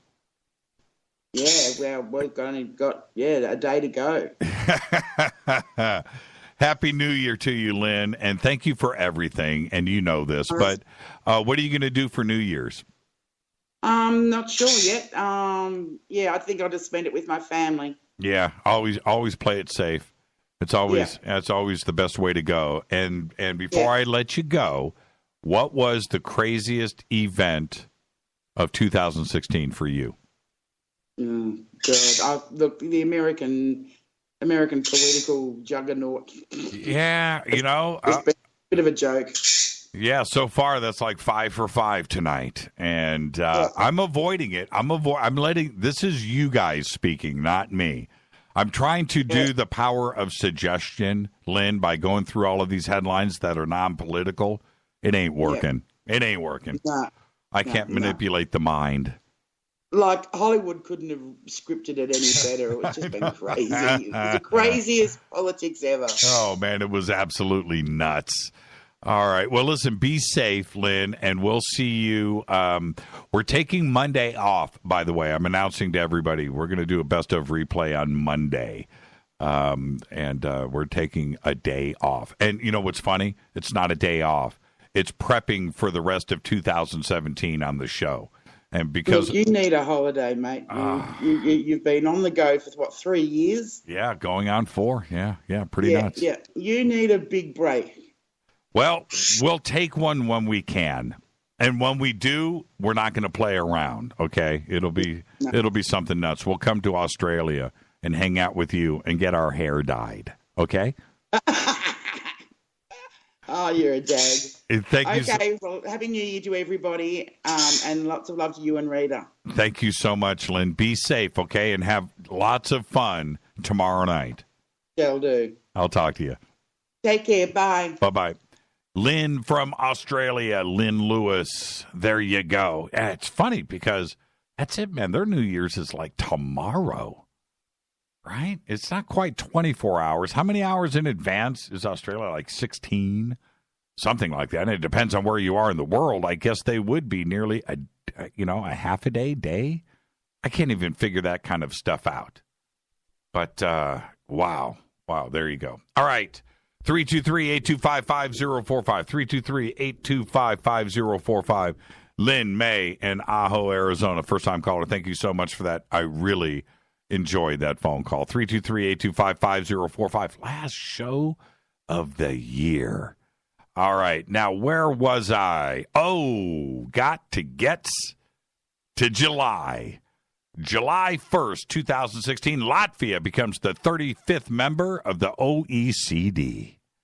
Then on July 4th, NASA's Juno spacecraft enters orbit around Jupiter and begins a 20-month survey of the planet. Some of the most incredible photographs ever in the history of everything. Kicked off on July 4th, Independence Day. July 12th, the Philippines wins arbitration against a case they filed at the Permanent Court of Arbitration regarding the legality of China's 9-line claim over the South China Sea under the United Nations Convention of the Law of the Sea, but it just didn't work. And now, what's really funny about that headline is now they're buddying up with China. Yeah, Duarte said yesterday that he was throwing people out of helicopters and he'd do it again. Unbelievable. All right, the final. This is July 22nd. The final video cassette, VHS, the final video cassette recorder is manufactured by Funai in Japan. Nowhere in the world right now is there a new video recorder. And then on July 26th, Solar Impulse 2 becomes the first solar-powered aircraft to circumnavigate the Earth. Let's go to Fade to Black. Or let's go to the lines. Turn me down in the background. Turn me down. 3, 2, 1. Bye. That's the way it goes. Turn me down. Turn me down when you call in. 323-825-5045. Okay, where am I? I'm going back and forth here. Now I'm going to today's news because this is big. And this is 2016 still. The world's highest bridge has officially opened in southern China following a 3-year construction. The Baipanjiang Bridge, located in southern province of Guizhou, is officially open for business, folks. Shortly after the bridge's opening, traffic engulfed the large bridge as commuters and sightseers sought access to cross the world's highest bridge. The massive structure, now check this out. Go to, as I'm describing this to you, go to our Facebook page for Jimmy Church Radio and check it out.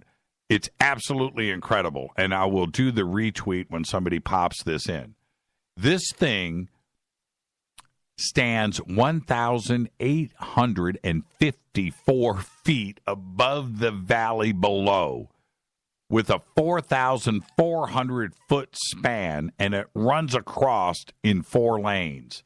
You've got to check this out. It's absolutely incredible. And you know what? I'm not so sure that I would drive across it. Hi, you're live on Fade to Black. You're live. Hi, Susan from Canada. Hi, you need to turn me down in the background. Is that better? Yes. There we go. Okay. Okay. I want to ask, do you have an update on Art Bell? No. I haven't. Nothing? Nope. I haven't heard anything. I have no idea. I mean, the last thing that I heard, wasn't he in the hospital earlier this year? I mean, that's about it. I don't know anything. Have you heard anything? No, I'm a close listener or fan or a huge fan. That's where I know you from. So right. Anyways, I was just wanting an update on him. I was just wondering how he's been. Well, my take on it is, and trust me, we're all Art Bell fans. Okay, I mean that goes without saying. But he's in his early 70s now. I think he's 71, 72. Okay, yeah, he's getting up there then. Yeah, you think about that. He's got a wife. He's got kids. Just. Enjoy your retirement. That's probably where all his energy is going these days as kids, yes. Yeah, he's retired 2, 3, 4 times now, and just I think it's you're at a point in your life at the age of 71, 72 where just enjoy your time with your family and spend that money and go out and see the world, right? Yeah. All It right. sure would be nice to have him back on the show once in a while, though, huh? I suppose That would be a real treat. Well, it would be for everybody. It wouldn't be a treat for me because I'm always on the air every night, so I wouldn't be able to listen. So there you go, right? But, well, you'd have to be the one interviewing them. yeah, maybe someday. What's your name again? What's your name? Pardon me? I said, what's your name? Susan, thank you for the phone call, and Happy New Year. Oh, you're welcome. Now listen, Happy New Year to you, too. I need to head to a break right now, so I'm going to ask you really quick, what was the craziest headline for 2016? I think the whole year was just crazy, really. Perfect answer. It's just like what you're saying. Perfect answer, Susan. Yeah. All right, now I want you to have a nice, wonderful, safe New Year, okay? Well, thank you very much. Thank you. And, we love our friends in Canada, the Great White North. Now, if you're on hold, stay right there. You'll be first up after the break. I'm going through all of the crazy stuff in 2016, and I want to hit, before I run out of time, the month of August. Now, listen to this. As if the last video cassette recorder being manufactured wasn't enough. Then August rolls around, and August 5th was the 2016 Summer Olympics in Rio de Janeiro, Brazil. And you probably don't even remember that it happened. The Olympics, the Summer Olympics, were actually held in 2016, and nobody remembers. All we remember from the Summer Olympics was the swimmers that said that they got robbed at a gas station at gunpoint. That was the highlight. And then, if that wasn't enough for Brazil, on August 31st, the Brazilian Senate voted to impeach the president of Brazil, Dilma Rousseff. The vice president of Brazil, Michael Turner, who had assumed the presidential powers and duties as acting president of Brazil during Rousseff's suspension, takes office for the remainder of her term. This is Fade to Black. It is our last show of the year, and it is a Fader night. 323-825-5045. If you are on hold, stay right there. I got to take this quick, short break, and then we'll be back. I'm your host, Jimmy Church. Stay right there.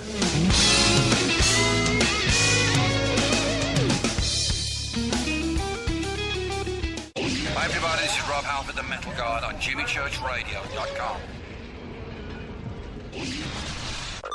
KGRA Radio. Intelligent talk. You've probably heard about all the great benefits of goat milk soap, but did you know some companies take shortcuts? At Old New England Soap, we make our organic goat's milk soap using 36% goat's milk. That's 17% more than most others. Our bars are larger, so they last longer, producing lots of lather packed with vitamins. And our soap is a natural moisturizer that smooths dry and damaged skin. Order online at oldnesoap.com. That's oldnesoap.com. You've tried the rest. Now try the best. oldnesoap.com. Water-based soaps on supermarket shelves use harsh chemical acids to break down dead skin cells. And that's just not good for you. At Old New England Soap, our soaps are made without chemical ingredients, contain no alcohol or petroleum products, and use 85% organic materials and carry the USDA's organic certification. Try some today. Go to oldnesoap.com. That's oldnesoap.com. oldnesoap.com. So, you love talk radio? Then you'll love TalkStreamLive.com. TalkStream Live is always on, 24/7 with the best streaming talk shows. Find your favorite talkers and discover some new ones. It's free, readily available online or on the smartphone or tablet. Finding your favorite talk shows all in one place has gotten a whole lot easier. Just go to TalkStreamLive.com. Be sure to download the free apps from Google Play or the iTunes App Store. If you have sciatica, then you know all about the crippling pain that travels from your lower back down your leg when a spasm occurs. It's brutal. In fact, it's enough to take your breath away. Dr. Zhang's Sciatica Nerve Cream helps relieve persistent, shooting pains associated with the sciatic nerve in the lower back and legs. This natural, homeopathic cream contains the most potent ingredients to soothe even the most excruciating pain associated with sciatica. Stop the pain now. Ask for Dr. Zhang's Sciatica Nerve Cream at your local health food store or go online to trasknutrition.com. Would you like relief from muscle pain, headaches, and discomfort to sleep better, have more energy during the day, and just feel naturally amazing? Fibromalic can help. Its blend of malic acid and magnesium can provide pain relief and comfort for those who experience fibromyalgia. It helps your body absorb more oxygen, and it works quickly for a significant reduction in pain within 48 hours, all without a prescription. Ask for Fibromalic at health and vitamin shops or shop fibromalic.com. Did you know that when you're on the road with limited data or Wi-Fi available, you can still listen to every minute of Fade to Black by just calling 605-562-4482. No smartphone, app, or internet needed. It saves your data plan and no extra cost if you have unlimited minutes. Just call 605-562-4482. You can listen to me, Jimmy Church, on any phone, anytime, anywhere. Go Beckley Tappy.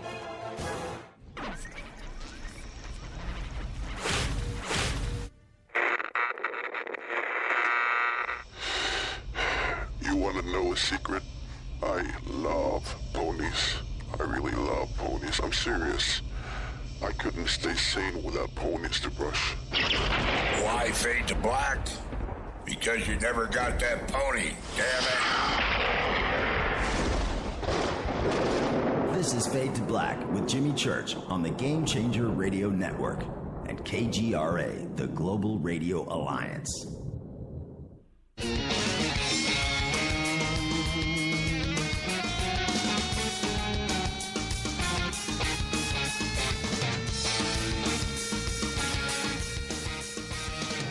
Welcome back, Fade to Black. Last show of the year. Yeah, man, 2016, sayonara, good riddance. Been going through some of the bigger headlines of 2016, and we'll get to all of that in a second. The call-in number is 323-825-5045. If you're on hold, stay right there. With that, let's go back to the phones. Hi, you're live on Fade to Black. Hello there. Hey, Gene. How are you, man? Well, it's been a crappy year, but I'll tell you what, there have been some good points to it. Like what, Gene? Well, like you being on the freaking air. That's what. Okay, that's one. I'll go with that. Yeah, we made it through. Yeah. Okay, give me another one. And the search goes on. You know, I mean, all is not lost until it's lost, and it's not lost yet. You know, one of the biggest events, and I haven't gotten to it yet, and I'll address it a little bit later, but it's no joke, that mass sighting that we had out at Contact in the Desert, that, you know, I went back and watched videos a couple of days ago of the event, and I got to tell you, that was one of the most chilling, eye-opening experiences that I've ever had, and I'm just glad I shared it with everybody that was out there. But that was a really, really, really big event in 2016, and I think it's going to go down in history as one of the key events when it comes to disclosure and all of ufology. It was a crazy night, and I'm just glad I was there. I know that's right, brother. You were there for it. It was an invitation, man.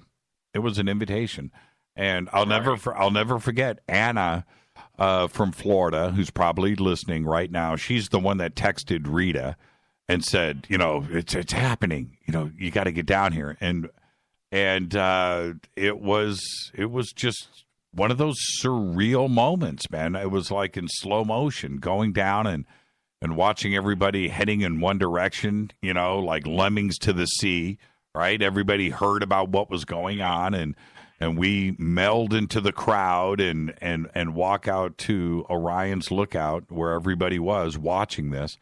and we became part of this event. So chalk that one up for 2016. It was something that I'll never forget. Yeah, it definitely ranks right up there with Fader events. You know, and all the Faders, well, except for you, we were all there. We talked about you, but that you know, but yeah, and the next night, I remember that you and Rita were on a different radio show, one called Beyond the Strings. Yes, we were. And, that's right. That's yes. Yeah, we did that on a Sunday. That was great fun. Richard Dolan and Mike Barra was on that day too as well. That definitely goes down in Fader history for 2016. That show. Was it? You know, I was listening to it outside. You know, they had the Studio Dome system outside there at the Fader pad, right? And it was so cool listening. And I think for me, and Dave and I talked about this later. I think that was the day that Dave kind of got his feet under him. You know, there was Dave before and Dave after, right? And he's doing really well, man. I'm proud of Dave. Yeah, Dave's done a great job.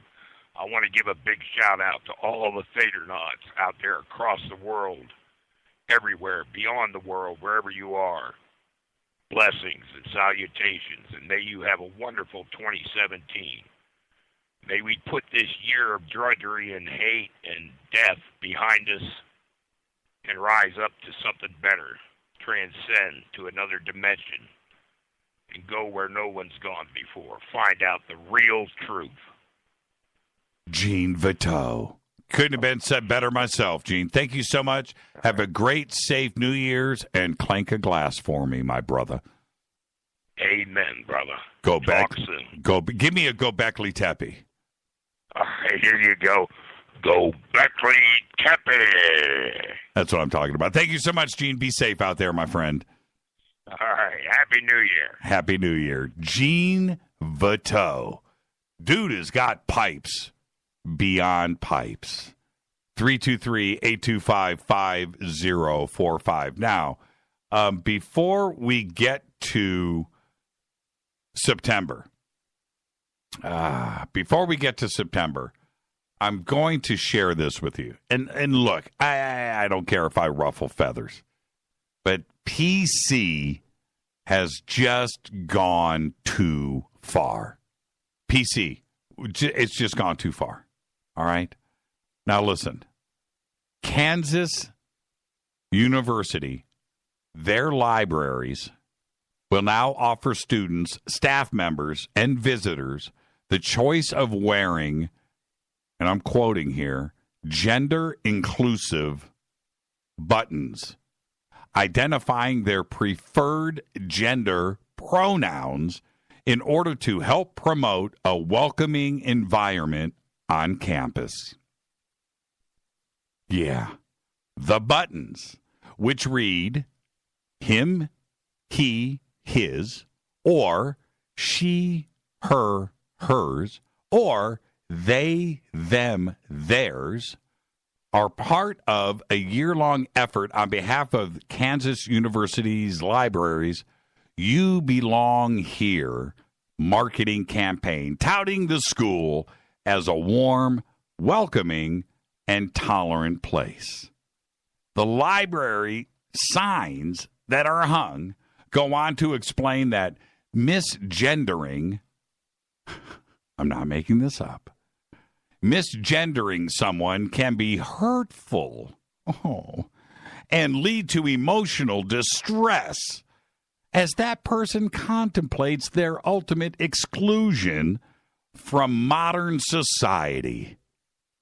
Have we gone too far?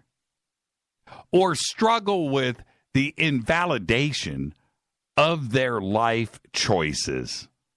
Now, I'm not making this up, my friends.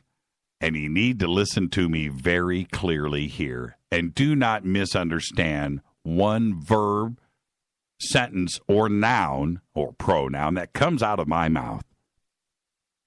This just has to be about the most stupid, offensive, adulted idea ever in our so-called higher learning schools. Ever. This belongs in preschool, and I'm fine with that. This belongs in a kindergarten program, and I'm fine with that too. But not college. We need to really stop and think about where we are headed. That if our colleges, our universities think that they need this or their students need this by the time they get to college, then we've done something wrong. We're completely backwards. And I mean it. That's fine. Preschool, teach it. Kindergarten, teach it. College? Are you kidding me? What's next? What's next? A senior in college who misgenders someone is going to get a timeout? Is that where we are? Is that where we are at? Somebody help me out here. I've got issues with this.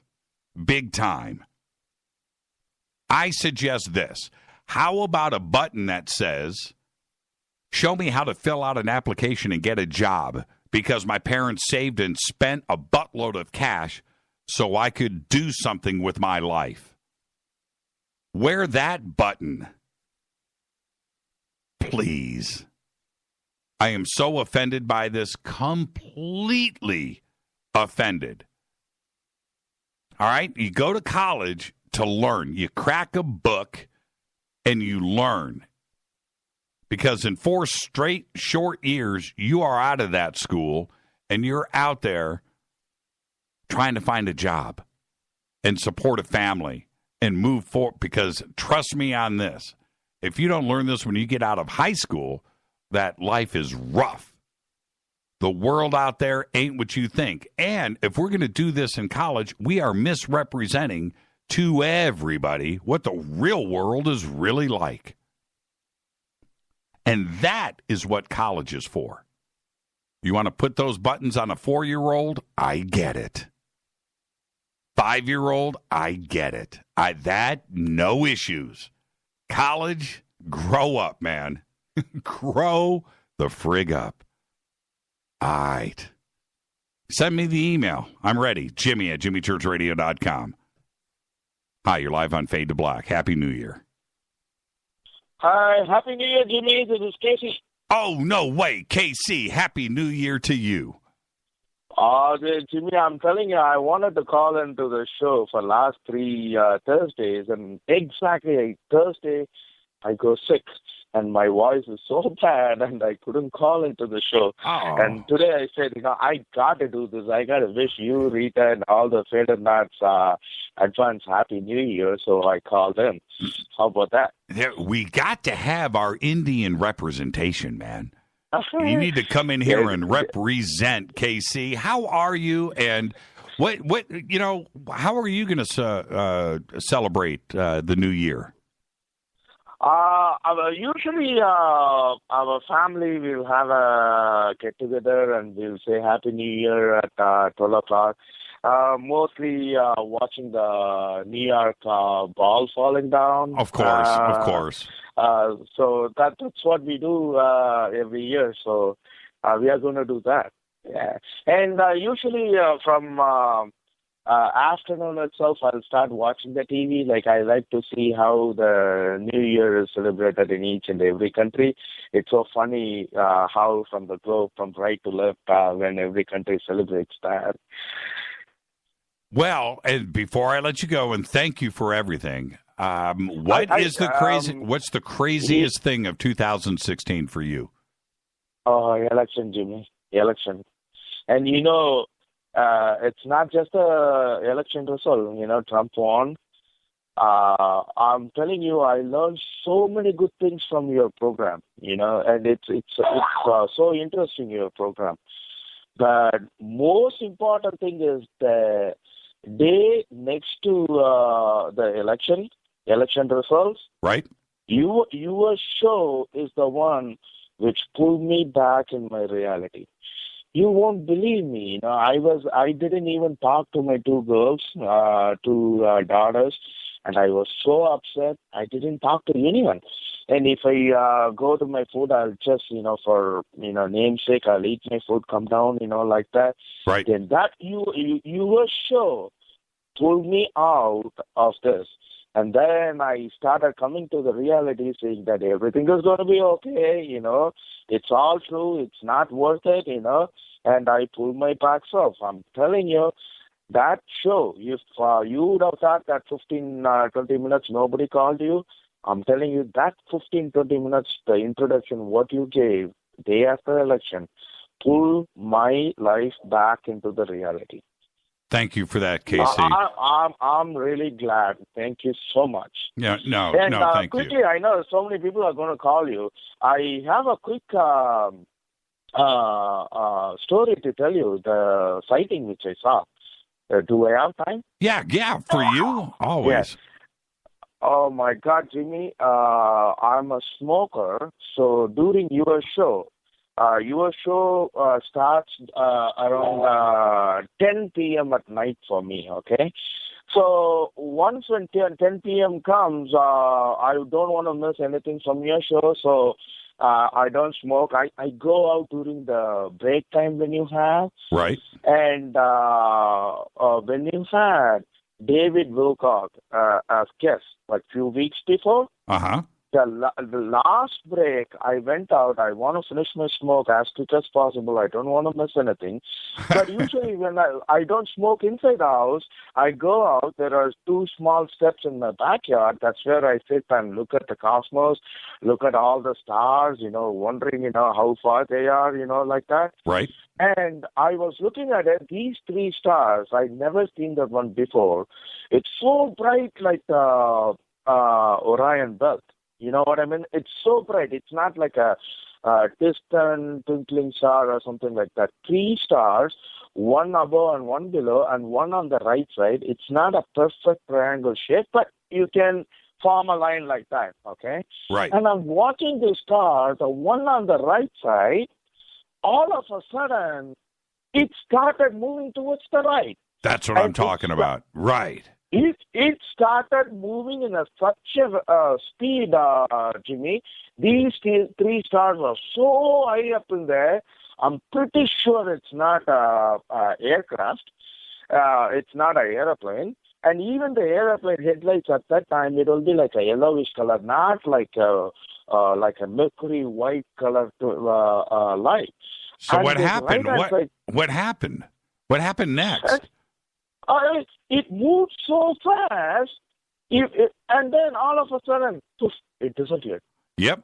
It disappeared, and I stood up from my steps, and I went like 3 or 4 steps into the backyard, and I was looking at it. Maybe I can see it a little bit, maybe if it's really a headlight or something, right, it would have switched off. Right. No trace of it. And I got, all of a sudden goosebumps came in my body, oh man, all these shows, what I hear from you, Coast to Coast AM. Right. And look at this, I saw this one, and I'm watching it. The other two stars also disappeared. See, and that's exactly what I none in the sky, all the 3 is gone, and no stars next to it, nothing. And I couldn't find it out. And I couldn't sleep on that day. I came back like every half an hour or 1 hour I'll come out. Right. And I say, okay, now maybe they would have shifted position. So I'll go around my house to check whether I can see the same pattern. Right. I'm telling you, Jimmy, how many times, when you had that sighting, right, you said, so many people, they can say that they won't believe it, but you know what you saw, right? That's exactly it. Like that. I know what I saw. And next day, I was telling my wife, my daughters, and my family. They said, no. It might be a airplane headlight. I'm telling you, it's not an aircraft headlight because it's in such a height. It's beyond the, like how tiny jets, international flight, they'll fly. It's not even in the height. It's far away in the sky. It's something like if you look at that Orion belt, how you will feel, how distant and how bright. That's how I saw this. And I said, I got to call Jimmy and I got to let him know. I know what I saw. This is my story for 2016. There you go. And see, the thing is, Casey, and thank you for that, but when I am trying to describe what I saw out there before the big event, right? The first thing that I saw were this star moved, right? And I'm just like, wait a minute here. So, and this is, so yes, I've told the story, and I don't care if I sound crazy. I just know what I saw. But this is what's nuts. Just what you described. You kept going back out to see if you would see it again, right? I do the same thing now. I'm walking out. Whenever I'm outside at night, I just look up and go, okay, man, maybe it's going to happen again. Maybe I'll see that star move. Maybe I'll see that planet move again like I did. I don't care what people think. I don't care. But see, you were by yourself. At least I had a couple of hundred people standing around me, right? That's the best part. Yeah. Yeah, man. So there you go. Hey, Casey, I got to get to some other calls. Listen, Happy New Year, my friend. Be safe, be well, and just do your thing, okay? Thank you, Jimmy. Thanks a lot. Happy New Year to you, too, and all the Fadernight. Thank you so much. That's KC, India in the house, representing. Hi, you're live on Fade to Black. Who's calling? RJ from the Arctic, representing from the Arctic. That's what I'm talking about, RJ. How are you, man? Doing good. Hey, listen. Wish everybody Happy New Year. Yes, sir. Well, Happy New Year to you. Now, listen, what the stuff that we're talking about offline, and you know what I'm talking about, right? Let's keep that. Don't say, I'm telling you now, don't say anything right now. Let's save that for next week because that is some crazy stuff that we've got. And I just want to save that for the new year, okay? Oh, so don't let it slip, RJ. Don't let it slip. Okay. No slippage. How you doing, man? I'm doing all right. Now, what part of the world are you in right now? I'm up here in the Arctic again. You are? Now, this time of year, is the sun coming up, or is it? Are you guys black right now? We have a little bit of daylight. That's actually it's I don't know how much daylight we've got, but it is daylight. During daylight hours for a couple hours anyway. Wow, that's such a trip. That is that just blows my mind. I've never been. I've been as far north as I've been is deep into Canada, but never like where you are. That's crazy. Yeah. That's crazy to me. Crazy to me. Well, I don't spend as much time up here as I used to, but that's and that's a good change, I guess. Well, it gives you an excuse because it's night to go out, right? It's always nighttime, man. It's always it is. Yeah. During that time when before solstice and stuff, it's pitch black all day, all night. Man, that is such a trip. All right, my friend. Well, Happy New Year to you. And before I let you go, I got to do the questions. A, what are you doing for New Year's? How are you guys going to do it? Well, I'll be up here still on New Year's. So with the rest of the workers up here, we'll be having king crab legs and probably filet mignon again, and enjoying the dinner. Yeah, that's about it. So, our Alaskan king crab legs, are they the best? Oh, have you? Oh, you've had them, right? Well, I've had them down here. We get the rejects. Okay, you guys get the real stuff. I can only imagine. Oh, my God. Yep. There's nothing like it. I'll take some pictures and post it to you or something. No, you won't. You'll never be on this show again if you do. I can tell you that right now. I can only imagine, man. Oh, serious business. Pretty good stuff. And is it down here, you're looking at, $20 a pound, right? Yeah. Minimum for the good stuff. What's it cost up there? Is it free? Do you order a Coke? Do you order a Coke and then you pay for the Coke and then you get your king crab for free, right? Isn't that kind of how it works? Part of the problem with working up here on the oil field is that everything's free. And that's why where my underwear you could cover a Volkswagen with, basically. Right. Man.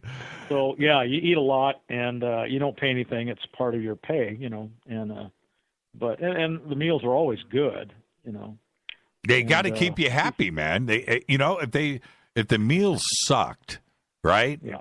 Combined with everything else, that's it. You're blowing out of town, right? So they keep you fat and happy. And I can only imagine how good that must be to walk into any one of those cafeterias up there and you just do what you please.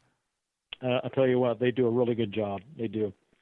Pretty cool. Yeah, but it's man. bad at the same time. I mean, I was never skinny, but definitely not skinny now. That's too funny. All right, RJ, what was the craziest thing for 2016 for you? For me, well, I had a lot of personal stuff go. I had a great-grandson, my very first one, born, grandchildren, 2 grandbabies. One of my kids was almost killed, got hit by a vehicle, 22-year-old son. That was devastating. So all the other stuff I just had to shove to the side. Nationally speaking, it would have definitely been the elections. But, for me personally, there was stuff that overrode that completely. Right. And so. Right. Well, I hope your family, everybody's cool. How's the grandson? The grandbabies are great. The one that got hit by the car, yeah, 22-year-old, he's recovering. He's recovering. It tragic. And the thing that I'm dealing with the most is the legal aspects of everything. The I won't say what city, but the police department just messed up the case big time, and dealing with that stuff, trying to put stuff together. So, but other than that, he's healing and he'll be fine. So that's good. All right. Well, man, there's nothing else I can say, but just I hope he's okay, and I hope that the other part of it works itself out in a nice, positive fashion. Let's hope so. There you go. Well, cool. I'm glad I called in just to wish everybody a Happy New Year. Yeah, thank you so much. I'm looking forward to next week, too. So. Yep, exactly. And we'll make those announcements next week. But, RJ, man, you've been with us from the very beginning, and I cannot believe we're talking about year 4 here and another year down. It's pretty nuts. You've been with us since the beginning. So just have a great, safe, fun, happy New Year, and go back Lee Tappy. Thank you, RJ. Very good. Good night, everybody. That's what I'm talking about. RJ Cole, everybody. When I say the Great White North, he's in the Arctic. And before I get back to everything, we're going to hit a break here. What's funny, he's talking about his son getting hit by a car. I was hit by a car, for real, by a military cop, an MP, in Panama with my friends. And I was knocked. I jumped in front of the car. I didn't see him, right? And there's more to this story. But I jump in front, and this guy knocks me probably 20 or 30 feet through the air. I hit the front of the car. And when I say 20 or 30 feet, he hit me. Then I heard the brakes. I'm flying through the air. I land on my back, and I skid through on the side of the road through the dirt. And I look up at the car, which is was actually a pickup truck. It was so far away. And my buddy, Rocky Gibson, comes running up. He goes, "Dude, man, you sailed through the air." I'm like, "Man, what happened?" Right? I was so paranoid about getting caught because I was skipping school. I was skipping school with my friends that I didn't tell my parents. An ambulance came. I made the ambulance. They wanted to take me to the hospital. I could barely walk. I'm like, "Take me back to school." "No, we need to notify you." "No, you don't. You don't know me. You don't know my name. You know nothing. Take me to school and drop me off." And that was the end of that case right there. I walked around limping for 6 months, but my parents never knew. Maybe they know now. Spade to Black, our last show of the year, 323-825-5045. Happy New Year, everybody. I'll be right back.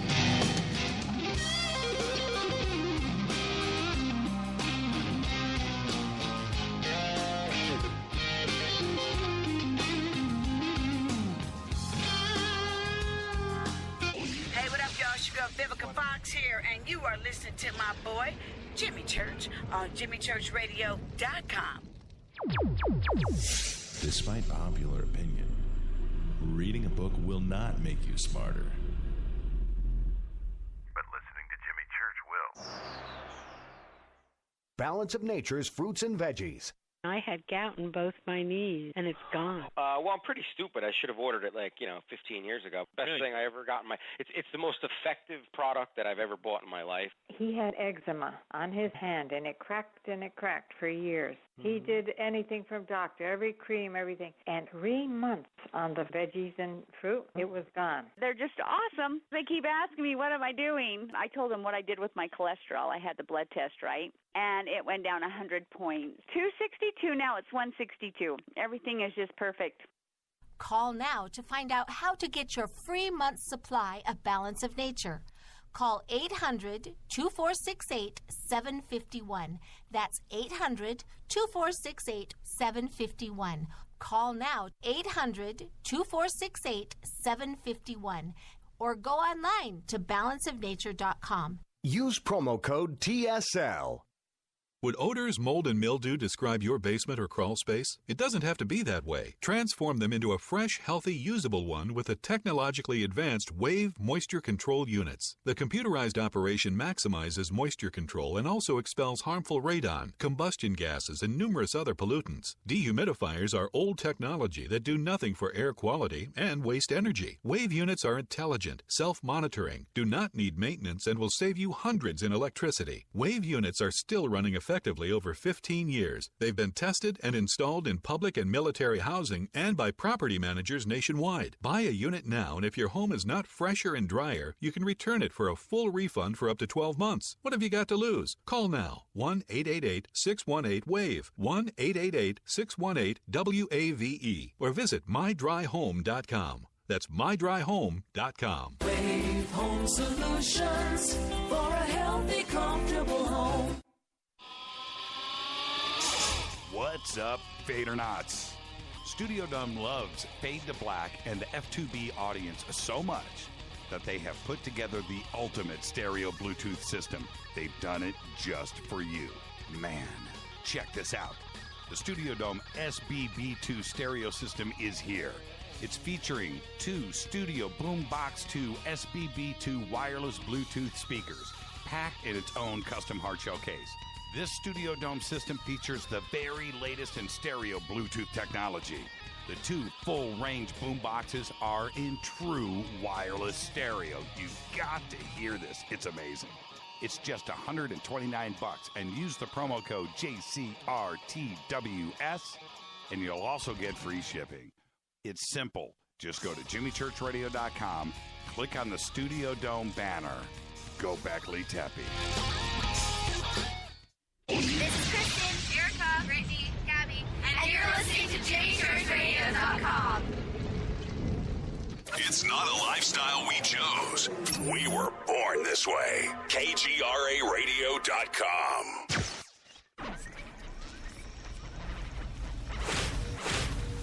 This is KJCR at JimmyChurchRadio.com.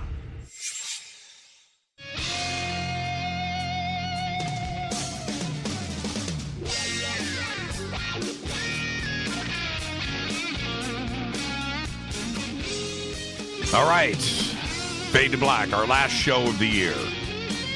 Doing a little review of 2016 My Style. 323-825-5045. If you're on hold, stay right there. Up next, we got Mark from Australia. So, Mark, you just stay right there. Everybody else stay on hold. Mark's up next. But got to finish the year out. September 3rd, the United States and China together responsible for 40% of the world's carbon emissions. Both ratify the Paris Global Climate Agreement. September 8th, NASA launches OSIRIS-REx, the first asteroid sample return mission. The probe is going to visit Bennu and is expected to return with samples in 2023. September 9th, the government of North Korea conducts its 5th and reportedly biggest nuclear test. World leaders condemn the act, with the South calling it maniacal recklessness. Then on September 28th, international investigators conclude that Malaysia Airlines Flight 17 was shot down by a Buk missile that came from an area controlled by pro-Russian rebels. On the same day, global carbon dioxide levels exceed 400 ppm at the time of the year normally associated with minimum levels. A 400 ppm level is believed to be higher than anything experienced in human history. Then, 2 days later, September 30th, 2 paintings by Vincent van Gogh, Seascape and Congregation leaving the Reformed Church in Nuenen, stolen on December 7th, 2002 from the Van Gogh Museum in Amsterdam, are recovered with a combined value of over $100 million. That was the month of September. That's a whole year's worth of news. Let's go to Mark in Australia. Mark, how are you, brah? G'day, Jimmy. I'm good, mate. Happy New Year. Happy New Year to you. Mate, how do you offload paintings like that, seriously? Say that again. You know? I said, how do you offload paintings like that? You know, if you're stolen them, how do you offload them without people don't knowing where that, you know? No, you hang them in your house and just look at them for the rest of your life. I mean, what do you do with them? Exactly. Yeah, exactly. So, you're so right on that. Oh, man. Okay. I just got an email from somebody. I'm just going to say this, from somebody named Crazy Italian about those Kansas City buttons I was talking about. And it says, Jimmy, the Kansas City button thing is just wrong. So there you go. For sure, mate. It's been a crazy year, hasn't it, Jimmy? Yeah, it has been. And so for you, you guys, this is the thing. Australia is, first off, you're waterlocked, right? You're a continent with water, right? So you guys are unique, which also means you're basically, you guys got your own thing going on there. You got your own accent, you got your own food, you got your own laws, your own thing, your own money. Everything is, you know what I mean? So you guys have your own crazy things going on over there. You're not isolated. What was the craziest Australian news of the year? Good question, mate. I can't really say. I got two. A lot of stuff. I got two for you. I got two, and they both involve AC/DC. Oh, there you go. You got Phil Rudd. Crazy news. I'm still not. I still haven't accepted the fact that he went off the rails like he did, right? How to screw up your life, right? Well, so Phil Rudd did that. The second thing is Brian Johnson gets replaced by Axl Rose. That was like the biggest music news of the entire year. Yeah, no, that's crazy. And then he ends up in a bloody chair as well with his, a broken leg or blown knee or something. Was that nuts? Those were crazy videos, man. That's crazy. Watching him sing Back in Black from a wheelchair. Yeah, that was all right, brother. Oh, man. Definitely. I would say, Jimmy, besides Donald Trump wanting to double the nuclear arsenal, I'd say probably one of the craziest things is the organic life on Mars. Yeah. Widespread organic life on Mars. Yep. I think that is a really, really, really, really big deal. And the admission, the way that the admission was done was, it's kind of like a softball. We keep talking about a drip, drip, drip. But wasn't that a softball, like an underhanded pitch being thrown at you? Yeah. It's an out-of-control drip. Thank you so much, Mark. I remember last year I was saying I hope disclosure would happen in 2016, but obviously that sort of hasn't really happened. So hopefully 2017 will be the year. Yeah, I think so. And I think you're a very smart man. So thank you for everything, Mark. And here we go, brother. This is it. It's the end. Just have a great, safe New Year's, and then we'll see you next year. It'll be 2017 before you know it. Thank you so much, Mark, and be safe. For sure, brother. Happy New Year, Fadernight and Rita. Have a good New Year. Thank you, Mark. Be safe. All right. That's what I'm talking about right there. Hi, you're live on Fade to Black. Who's calling? Aloha, Jimmy. It's Justin. Hey, Justin. How are you, my friend? Doing good, hanging out, you know. Yes. Keeping my nose to the grinding wheel. And go Beckley Teppy. Go Beckley Teppy. That's what I'm talking Crystal about. Skull up again. Yeah, there you go. And man, you know, it's so funny. These phone lines are going nuts right now, and I think everybody was. I imagine. Yeah, and so I'm just going to say this, Justin. Thank you for everything. You're one of the coolest, and let's get 2016 behind us, my brother. And 2017 is staring us right down, and we're going to be there very soon. So before I let you go, what was the craziest thing for you for 2017? I'd have to say the reform towards cannabis legislation. That kind of blew my mind. I wasn't really expecting all that. Wow.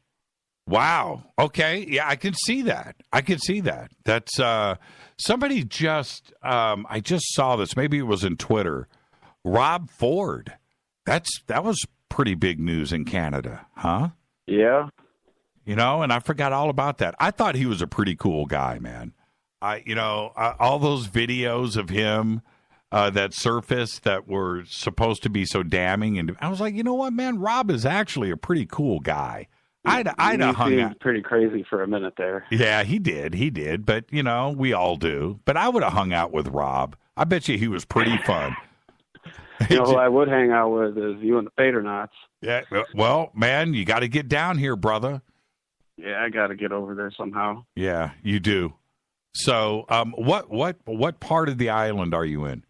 On, or which one? I'm not on Hawaii. I'm in Buffalo. I just I thought you were in Hawaii. I just like the feel of aloha. See, that's why I thought you were in Hawaii, man.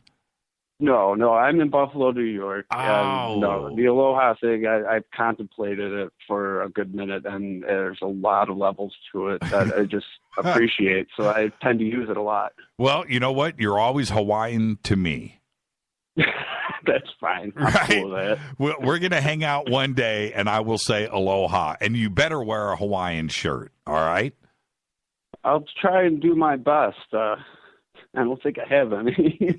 Yeah. Well, if I know that we're going to meet, I'll bring the shirt, all right? Hey, Jimmy gives a shirt right off his back. Check that out. You know I will. That is awesome. Thank you so much, Justin, and let's get this behind us, and I'll talk to you in 2017. Happy New Year, man. Love and light. Right back at you. Aloha. All right. Man. I'll see you, Justin. Thank you so much. And look who I've got up next. It's Steve from Bluefield. Steve. What's up, Mr. Jimmy Church? How are you, man? I'm ready to put this one behind us, brother. I know you are, man. You know, I got to say, man, 2016 was a year you'll never forget. Definitely not me. Nope. Definitely not me. When you outbite the big one, that's yeah, you know, that'll get your attention, man. Hey, look, years from now, years, we're going to do our 10th anniversary show, right? We're going to go back and get highlights. Your phone call to this show that night will be played. I guarantee it, man. I will never forget that night. I would never, ever, ever forget that phone call, man. So there you go. You're stuck. You're stuck, man. Yeah. You're famous, man. I'm telling you right now, that phone call, the reactions from everybody, I saw everything slowed down during that phone call. Twitter slowed down. The chat, everybody was listening. It was because you know you're part of the show, you're part of the family, and that was crazy. So okay, so let's put that aside. We don't need to chat about that anymore. For you, besides that event, what was the craziest thing of 2016 for you? I'm going to have to say where the Native Americans got the pipeline removed from the land. Yeah, that's Right. For me, that's big. I really like that for those people. Yep. I think they deserve it. We have crapped on the Native Americans from day one. Right. From day one. Right. And for them to finally win something and get something that they really deserve and they really felt strongly against, I really enjoyed that for them. I'm right there with them. That if we it's how crazy is it that we get amnesia, right, so quick because of the news cycle, and there's always nutty, crazy things going on all the time, right? It's nuts. But that was, I will never forget when I saw that headline pop across that the pipeline was stopped.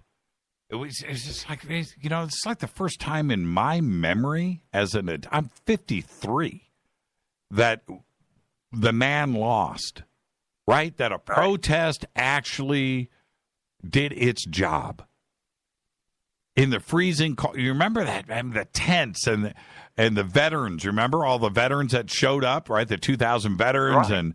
and man, that people don't realize the weather those people sat through. I mean, right. minus 20-degree weather, and those people out protesting every day, and and they got it done. Yep, they got it done. They showed everybody that the power is still in the people's hands. If you so choose to take those steps and make a stand, you can change this world. Right. And, you just got to have the courage to make a stand.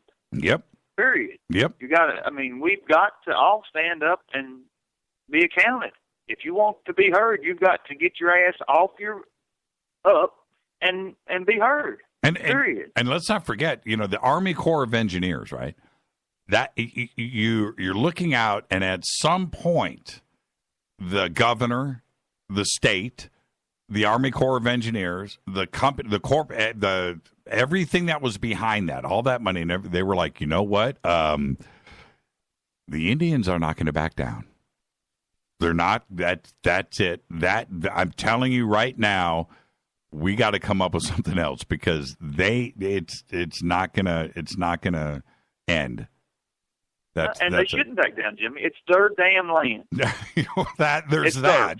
I mean, there's that. If somebody told me that they wanted to put a pipeline through my front yard, do you think that I would let them? Right.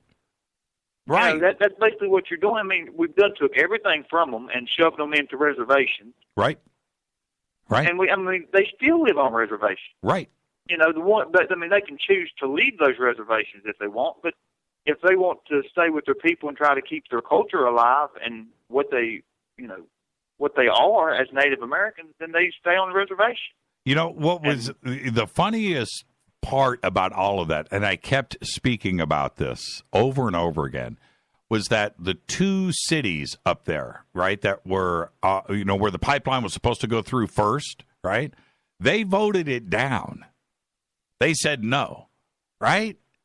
And it was just like, what's the difference between the Indian reservation, that sacred, what's the difference of them saying no and the white cities, right? If you know what I mean. It's got to be weighted the exact same thing. They don't want it, right? That's it. But it was okay for them to say no, but it's not okay for those tribes to say no. It was disturbing to me, Steve. It was one of the most flagrant, man, just flagrant, in your face disrespect. But you know what? They won. They won out. They went up against the man. Yes, they did. Yep. All right, my brother. You ready for it? Where's the closure at? Where's Les at? I'm waiting. Where's my brother Les? He's tweeting like he's like in third grade.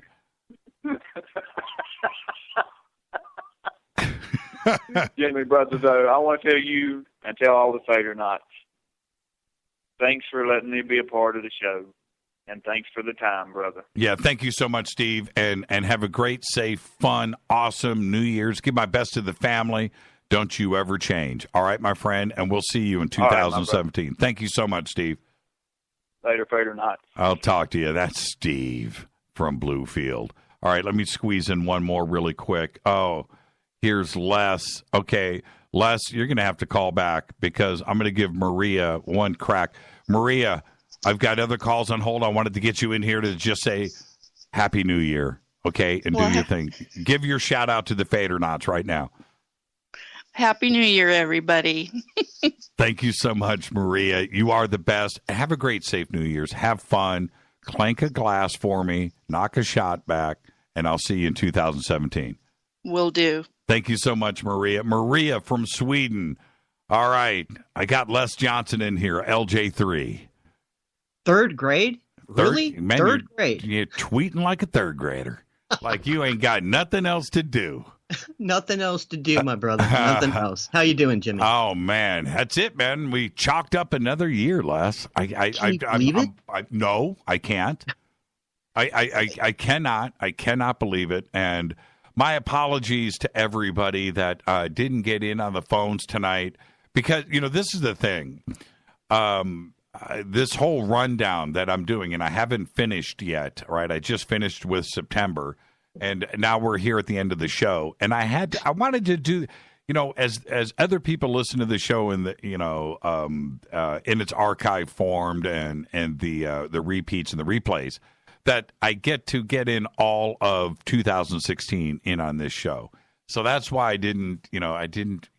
There are people out there that are going, man, he was ignoring my phone call. He left me on hold. Well, no. So with that, let me get to, now that I've got Les in, I can relax a little bit. October 2016, October 13th. Let's not forget this now. October 13th. The Maldives announces its decision to withdraw from the Commonwealth of Nations. And then on October 15th, 150 nations meeting at the United Nations EP Summit in Rwanda agree to phase out hydrofluorocarbons, HFCs, as an amendment to the Montreal Protocol. Now, with that, now we have the month of November. Nothing happened in November this year. That was what was crazy. A lot of people think that something happened in November. Nothing happened the entire month, Les. I don't know if you know that. No, actually, you know what? I actually don't remember. I don't remember. Nothing happened. I checked the internet on my Interbox. The Interbox. And that was strange, man. Nothing happened in November. And I was trying to look back. I was trying to remember November. Something happened. I guess not. Nothing happened in November. So for you, Les, what was the craziest thing in 2016? Now, are you talking mainstream or are you talking about just with me? No, I'm just talking, when you look back at 2016, what's going to remind you of 2016? Well, a lot of things happened. The big thing, what really stinks, okay, is that we started off the year with a lot of really big, people that were important in our lives that we grew up with, that you and I grew up with, Jimmy, passing away. Mm-hmm. And we're ending that with the same thing, kind of. Yeah, pretty trippy. And, it's kind of, and right now it's kind of on my mind and what I'm thinking about. And, I'd have to say the greatest moment this year was probably Contact in the Desert. I mean, that was a highlight for me. Yeah, I always enjoy being with you and with Rita and with all of my Fader fam. I really enjoyed that a lot. Yeah, that was, like I said, that is going to stick out. It's going to stick out. I mean, those two nights, Saturday and Sunday, were two pretty insane events. Pretty insane. And, I'm looking forward to the next CITD. And this year it's going to actually start on my birthday. I can't wait. Oh, is it really? Yep, starts May 19th. They've already announced. You guys ready to go yet? Oh, we are.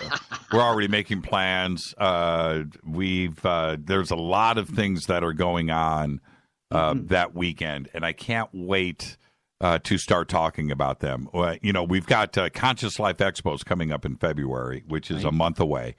And so we need to get that out of the way. And then we've got 3.5. You got a TV show premiering soon too, aren't you? Yeah, premiering next month, and I can't wait for that too as well. And I finally have cable back, so I'll finally be able to watch it. Really? That's going to be awesome.